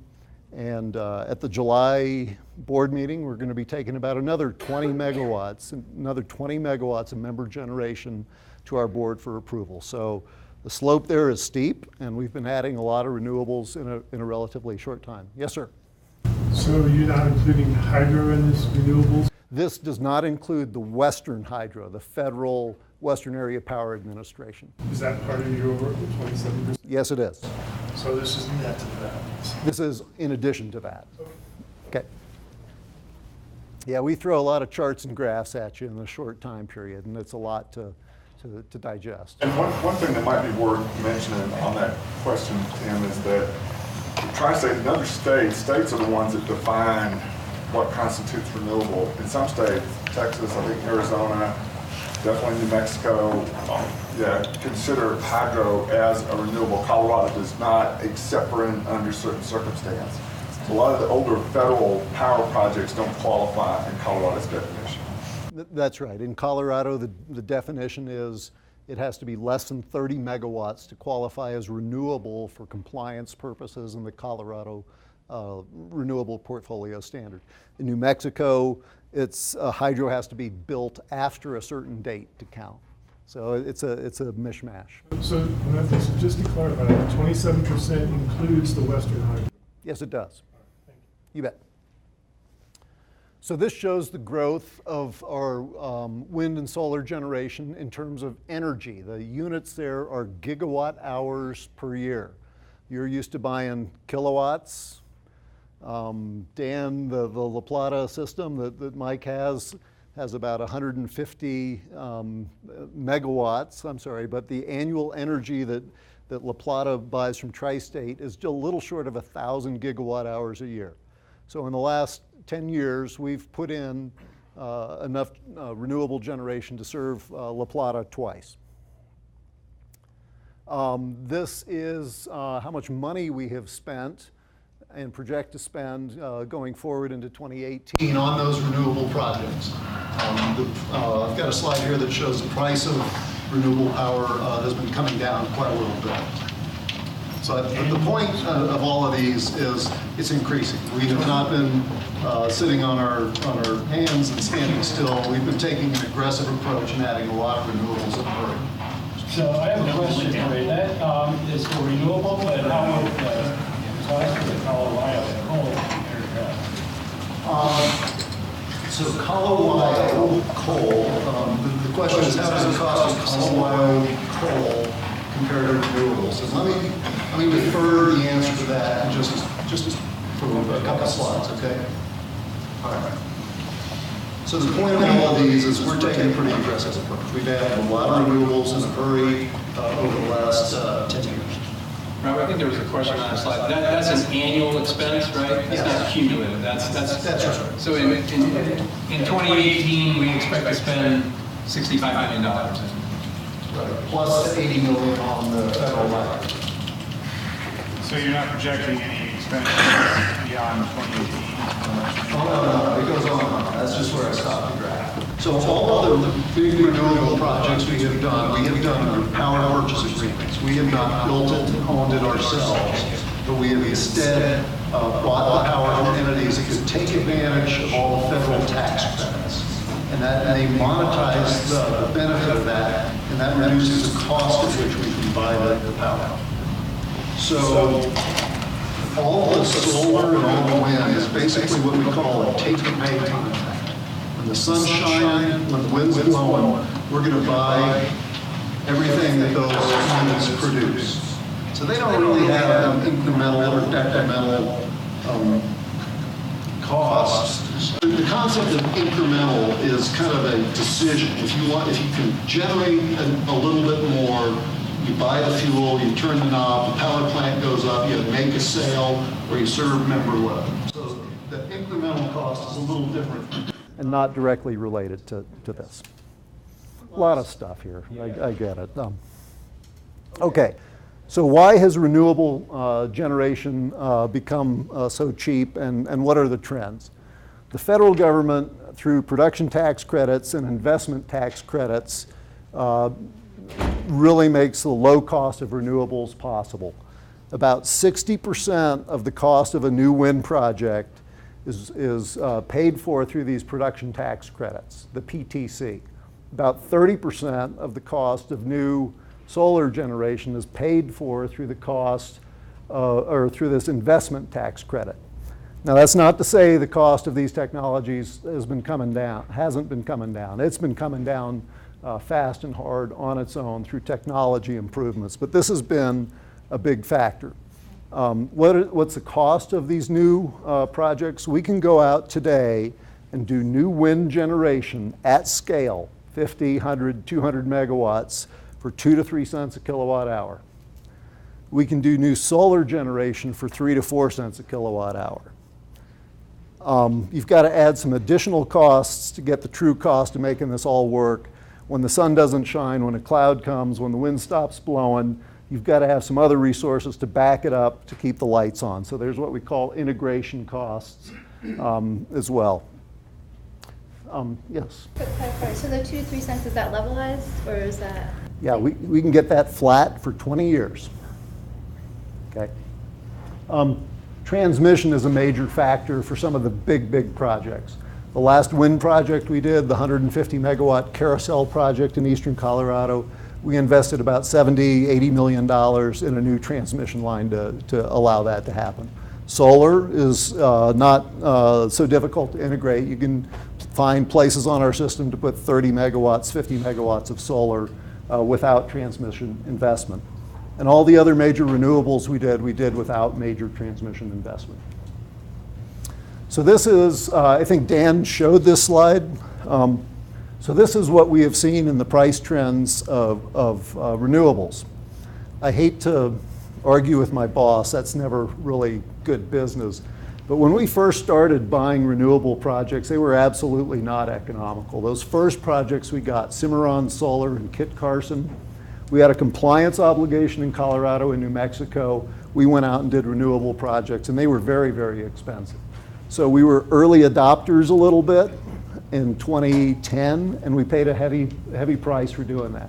But now the prices come way down. So the blended cost of our entire fleet of renewables is now you know, a little less than 4 cents a kilowatt hour or $40 per megawatt hour. And those are the projections we have of the current contracts we have going forward. Why are you projecting increases and then decreases and increases? Sure, that's the contract term. Some of the contracts have flat pricing. Some have like 2% escalation built in. When the contracts roll off, those contracts expire. So this is just running the spreadsheet and doing the math on the existing contracts. Okay. So this is always a fun slide to show and get some discussion going, and it gets to the gentleman's point about what's the relative cost of some of these different resources. And these are approximate. These are not exact. Every time you go out to the market, you get a different price, and these numbers move around. But what we see by and large, generally, the retail rate to end consumers for our members is about 12.5 cents a kilowatt hour. Rooftop solar can compete with that. It's you know, about 10.3 cents per kilowatt hour. Our Class A rate to our members is 7.4 cents roughly. Solar generation at relatively small scale, solar gardens, can compete with that. But then when you get down to much larger utility scale projects for wind and solar, we can put those in much more cheaply than anything else on the scale. Today, the wholesale market for electricity is very cheap. All the excess natural gas and a lot of excess generation in the region has made the wholesale market very cheap going forward. Just a quick question. Do these prices include transmission losses and costs as well, like your previous slide talking about, you know, running a new line out to the wind farm and that kind of thing? No, they do not. They don't include the new build for transmission or anything like that. This is what we call bus bar price. So it doesn't include transmission losses also? Losses might be about 5% to get from the generator to the load at the high end. So they don't move the needle very much on those, but they you know, it matters. Losses matter. So it's an interesting slide for the besides that, so the TriState's investments are good, but you know, one of the things that I think this community values is the idea that we don't send our money outside of this community. We make the investments here. So, you know, what I think many of us here would like to hear back is that TriState is willing to make not utility scale investments in faraway places that ship power to us, but that make those same investments in our community at a scale that our community needs, and finds a way for us to integrate and utilize that in the way that we need it. So I'm just pointing out, I think that is, you know, interesting numbers, but we still think it's much less expensive, and we keep the money here. That's a greater benefit to our community, not necessarily the same model that TriState has been operating under. We ask that you consider that change. Let's make a commitment for TriState to put in the kinds of money and resources in our community. And I fully appreciate the local benefits of local generation. Every big project we've done has been in a member service territory, and they see the benefits of the big projects, but I get the benefits of the small projects. The other side of that coin, just to play devil's advocate a little bit, that we have heard is the best thing that TriState can do for the benefit of our rural communities, or the farmer who's trying to make a margin on his crop this year, is to deliver power to him at the lowest price we possibly can. So by doing that, you know, by doing the larger scale projects at scale cheaper, we think we have a better chance of doing that. So I understand both sides of the coin, but we hear the other argument as well. That same farmer would like to see his neighbor be employed, right? Right. And when we send the money out of this local county, we decrease that opportunity. So there's more to the economics than just that modeling to utility scale wholesale. Yep, point taken, point taken. Okay. So this is a graph of, and I put this together when I was making some of these slides up on May 25th. I didn't cherry pick a day and try to find a really good one or a really bad one. But this shows the output of our 3 solar projects. 2 of them are 25 megawatts and one's 30 megawatts, and they're stacked on top of each other. So you have 24 hours across the day on the horizontal axis, and the total generation of those 3 projects on the vertical axis. And the point of this is this is not an unusual pattern, that when the clouds build up, especially afternoon and evening thunder showers, you put shade on these solar farms and they become intermittent. They aren't generating perfectly, and so you get some intermittency associated with the solar.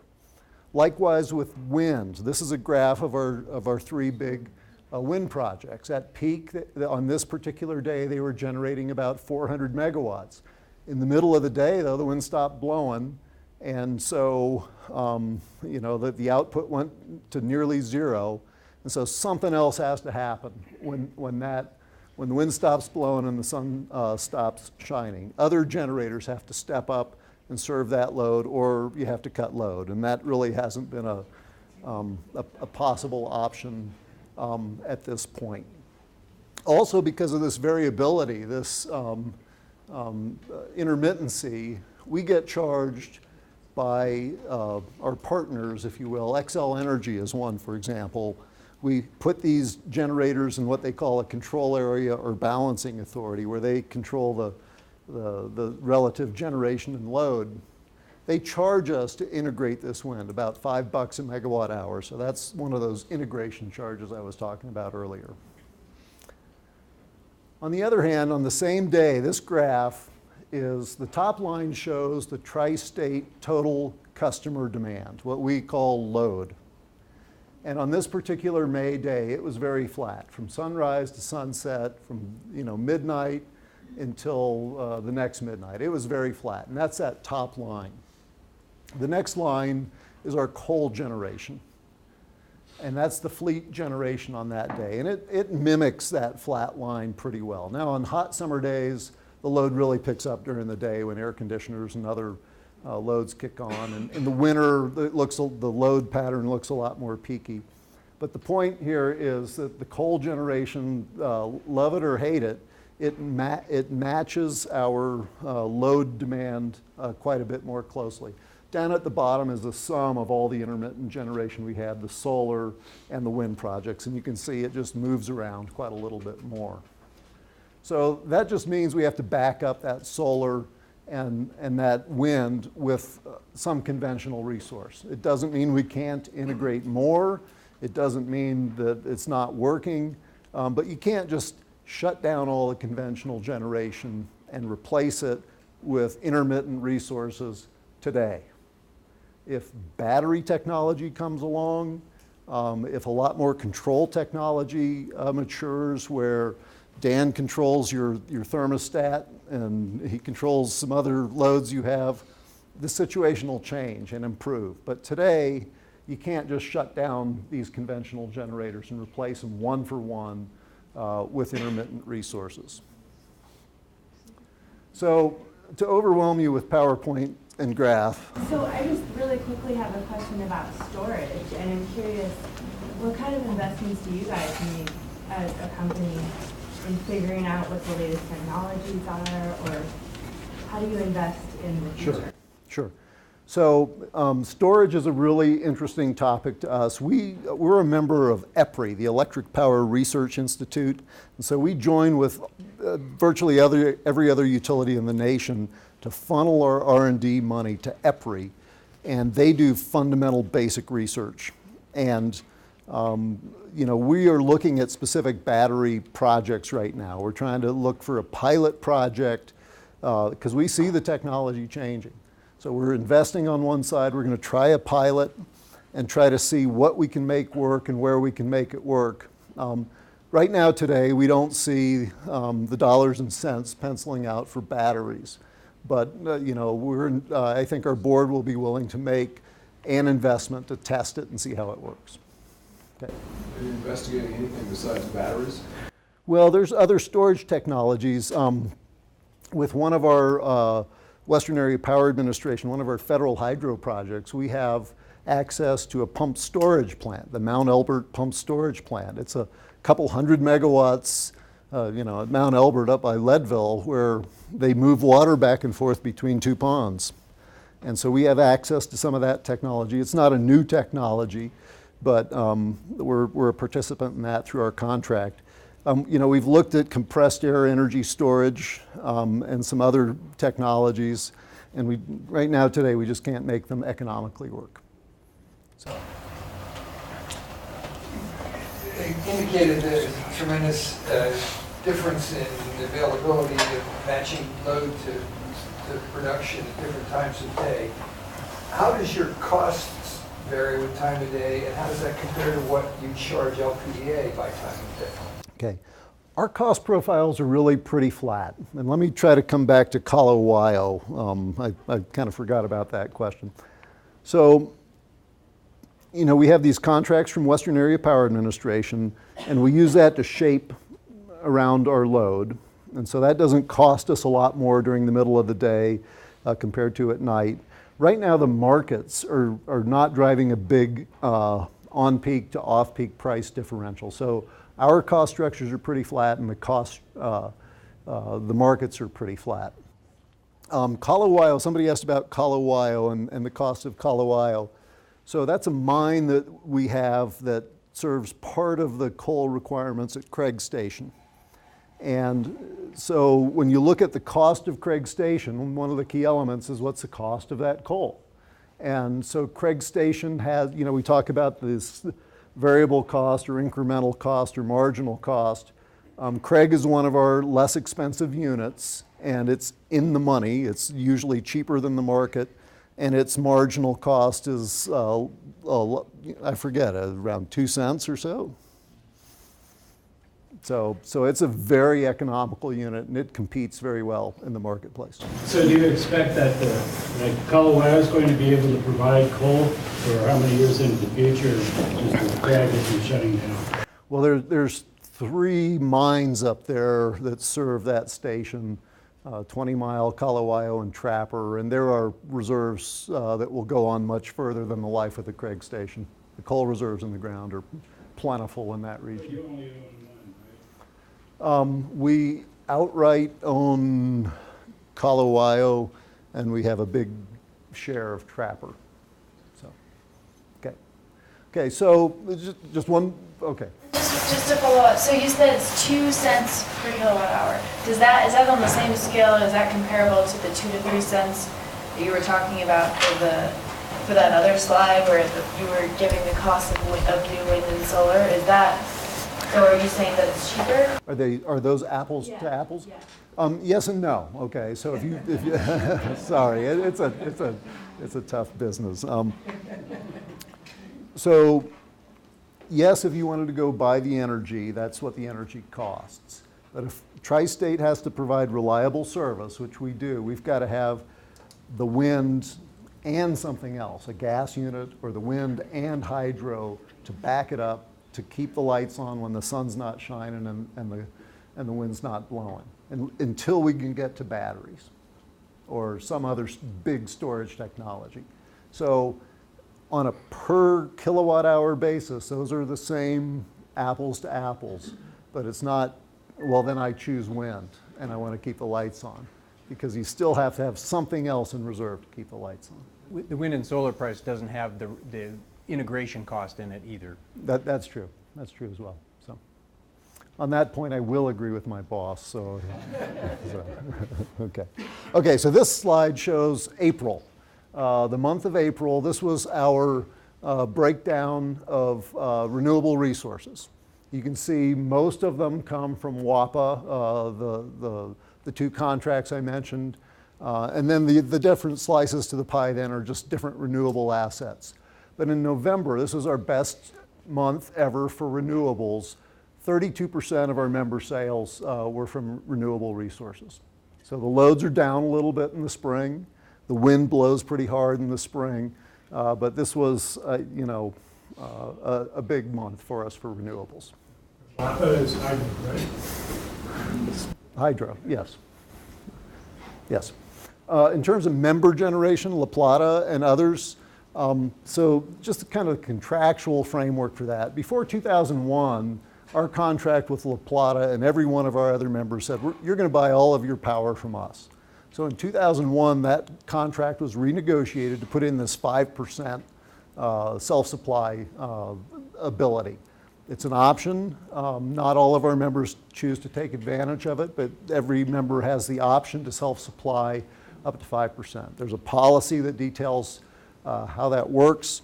And this isn't universal. There's a lot of G&T co-ops out there today that still have this, we will sell you 100% of the generation.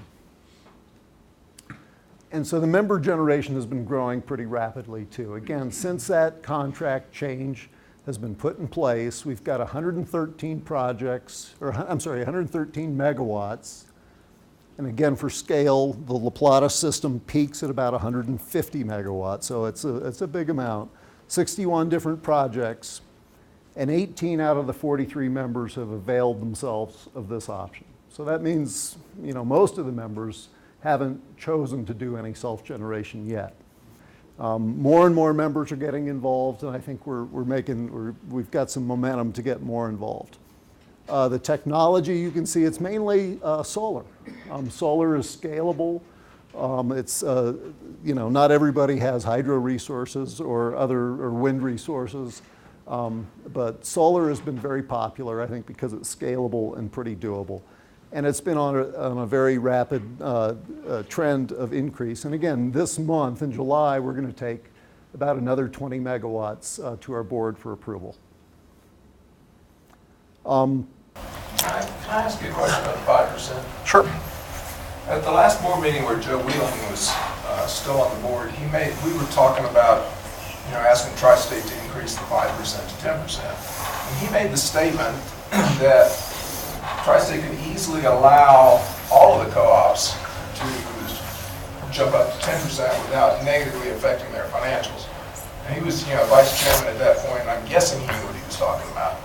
And yet, you know, when we go to the contract committee and ask for an increase, you know, we get a lot of pushback. And I'm just not clear at this point what TriState's position relative to that is. I mean, would it really hurt TriState to allow LPEA, you know, with all of the people that we've got that want local solar, to bump that up to 10%? And I realize that the board has to make that decision. There's a bunch of people on the board that maybe don't want to get messed with that. But I mean, would it really hurt TriState if we were to be allowed to go to 10% instead of 5%? Let me take this one. Okay. So when you say hurt TriState, TriState isn't going to be any less financially viable. It's not going to impact TriState really at all, other than it's going to raise our rates.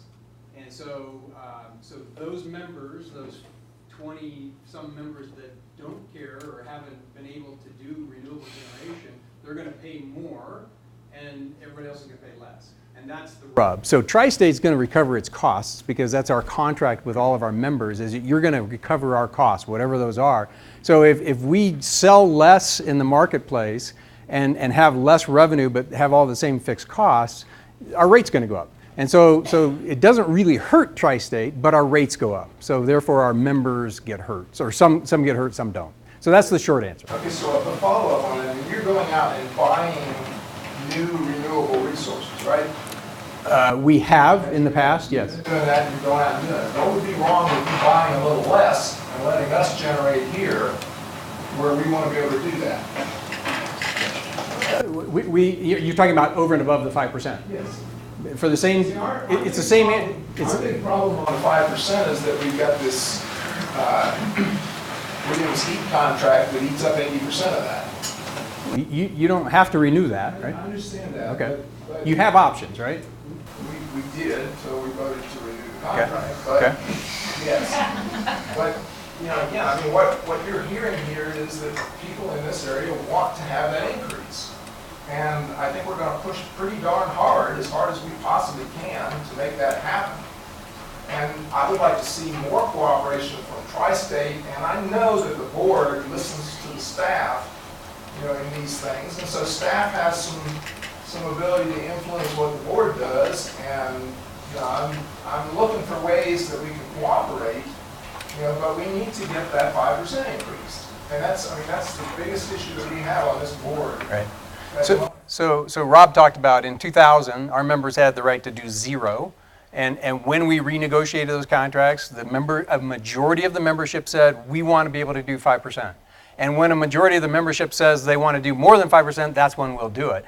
TriState staff has no ability to influence whether that it goes up or not. They ask us questions. What would it do to our rates? That's what the contract committee asked me in October. In November, I went back and I did an analysis. I said, here it is. They had more questions. I redid it again in December. I said, this is what you asked me the question. Here's the answer. And then they will ultimately make the recommendation to the board, and then the board will figure it out. But it's not TriState staff, it's the board, and we can get along fine. It's just going to raise our rates, and that's what it comes down to. That's kind of the punchline for all of this stuff. Okay. I don't want to hijack Rob's presentation. I've got a couple more, and then I'll give it back to you. Is that okay? Maybe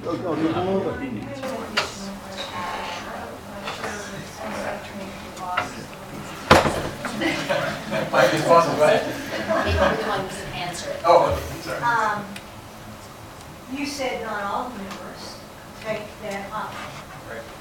What percentage of the members are taking that option? About 1/3. Okay. 18 out of 43. But you're counting on the possibility of more of them taking that option. Or you were. It's allowed for in the contracts. Since they didn't, are those transferable?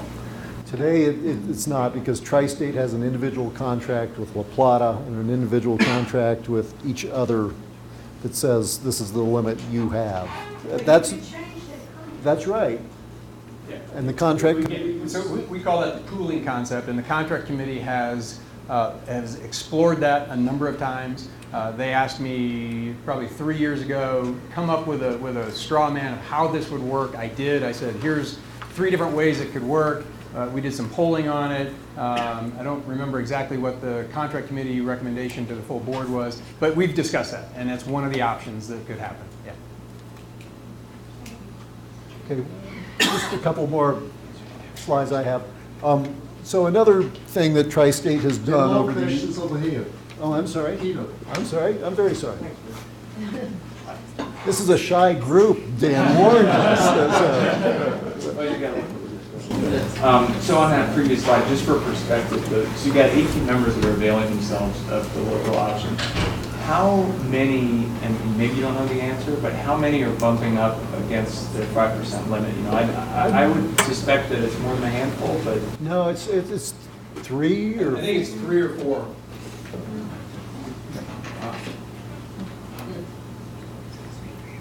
Okay, it's almost 7. Let me get through my slides so I can give this back to my boss and let him finish.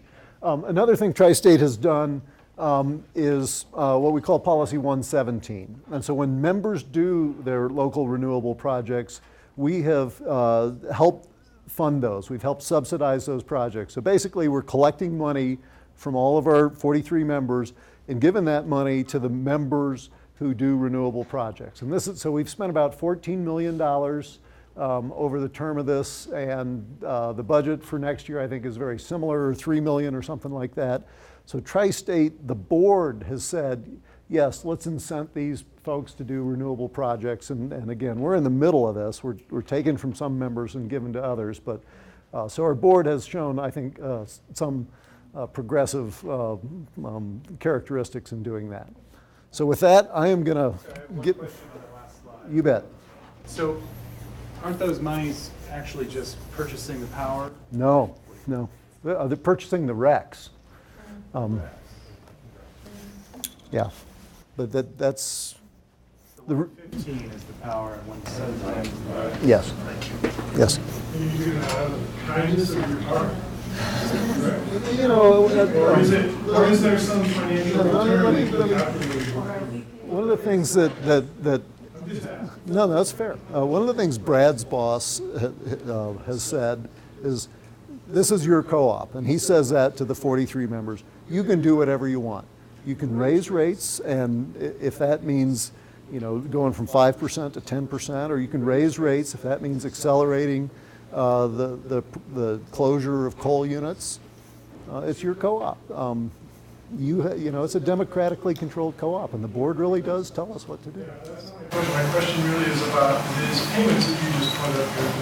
And certainly buying those RECs and spending that money has a financial return back to TriState. Why would you? Yeah, they're an insurance policy, right? Well, of some sort. You have mandates you have to meet. And these provide you the ability to meet those regulatory mandates. This is not.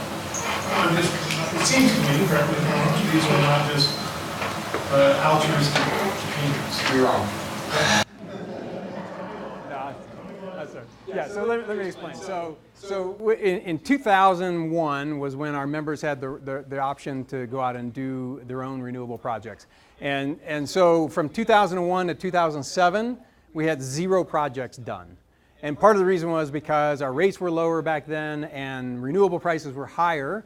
And then in 2007, we had a renewable portfolio standard, renewable energy standard that came into effect in both for our New Mexico members and for our Colorado members.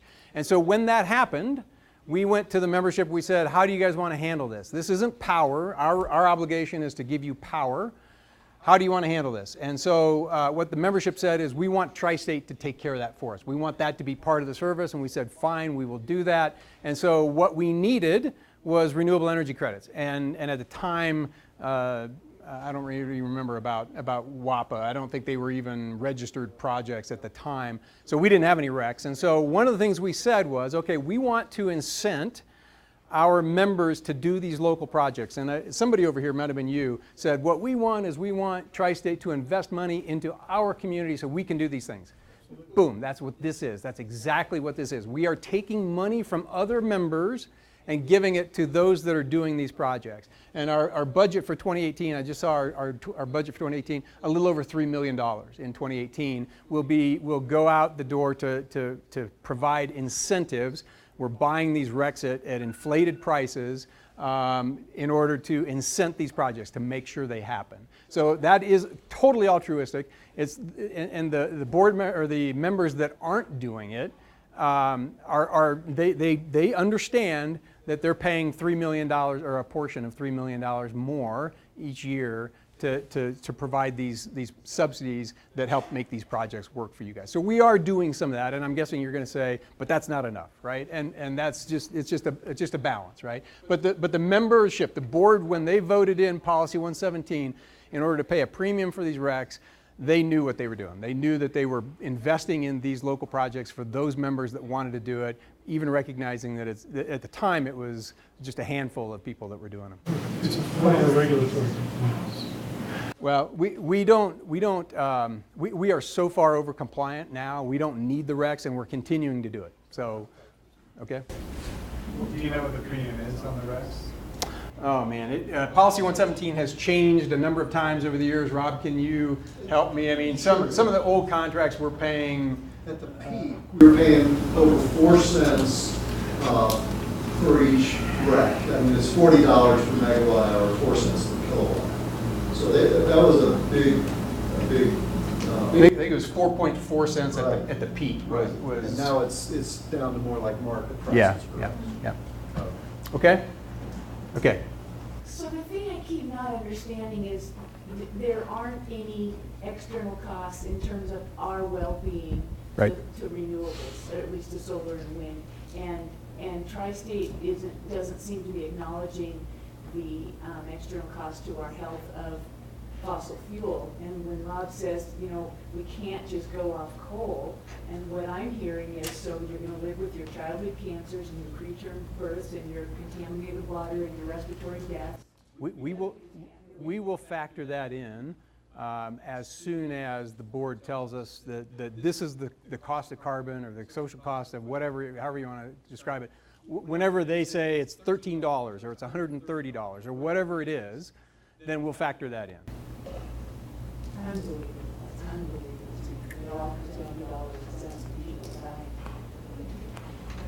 Okay.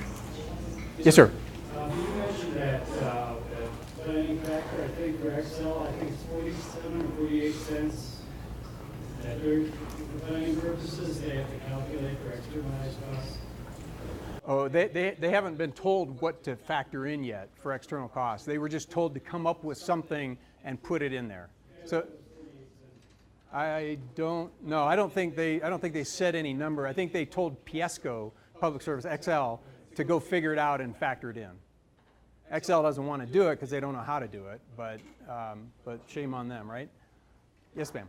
Can you give us an update on the lawsuit that was Delta Montrose and the appeal and what's happening with that? I can and I will, but I tell you what, we are almost out of time. It's a little after 7, actually, we're out of time. So I've got 3 more slides that I would love to get through because it kind of answers the question that Dan asked us to address. And then I will stay as long as you guys want to talk and we'll figure out if we want to dismiss or however you want to do it. Is that okay? Okay.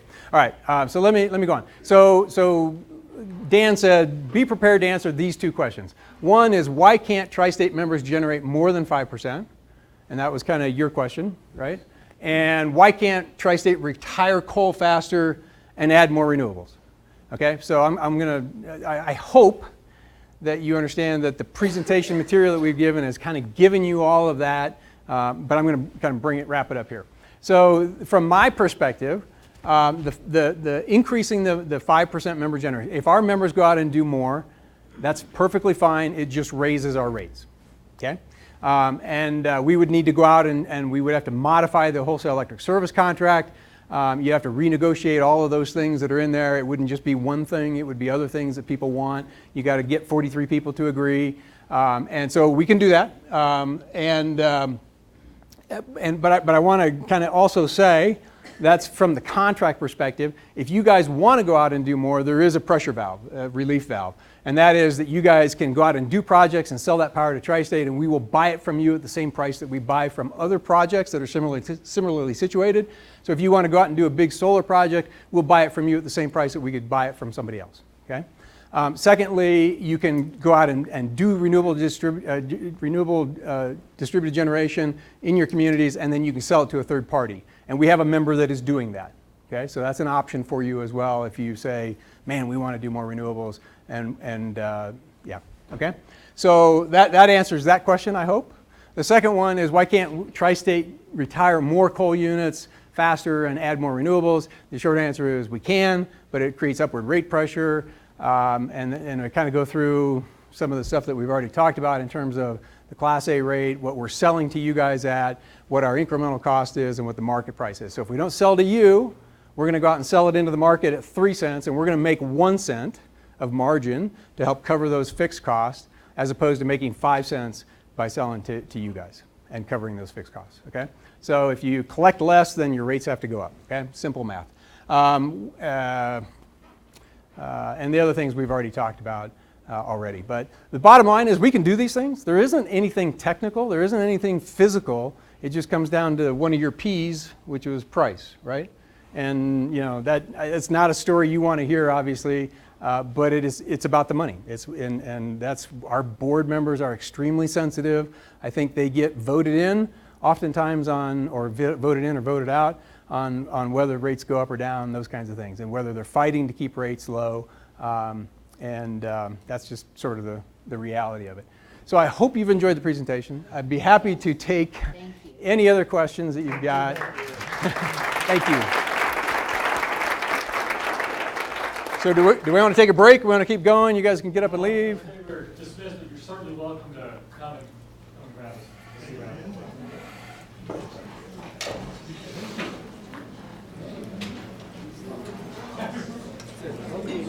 It will go up to 10%. Yeah. What would it raise just for LPEA? Right? Forget about the rest of the members. If LPEA says we agree to pay higher price for going to 10%, what would it raise? Oh, okay. TriState Well, okay. rates? Well, so essentially, it would be like that option on the bottom where you go generate above 5%. We'll just buy it from you at the same price that we would buy it from third parties. Which is the wholesale rate that you guys pay, which is about 3.5 cents or so. Yeah.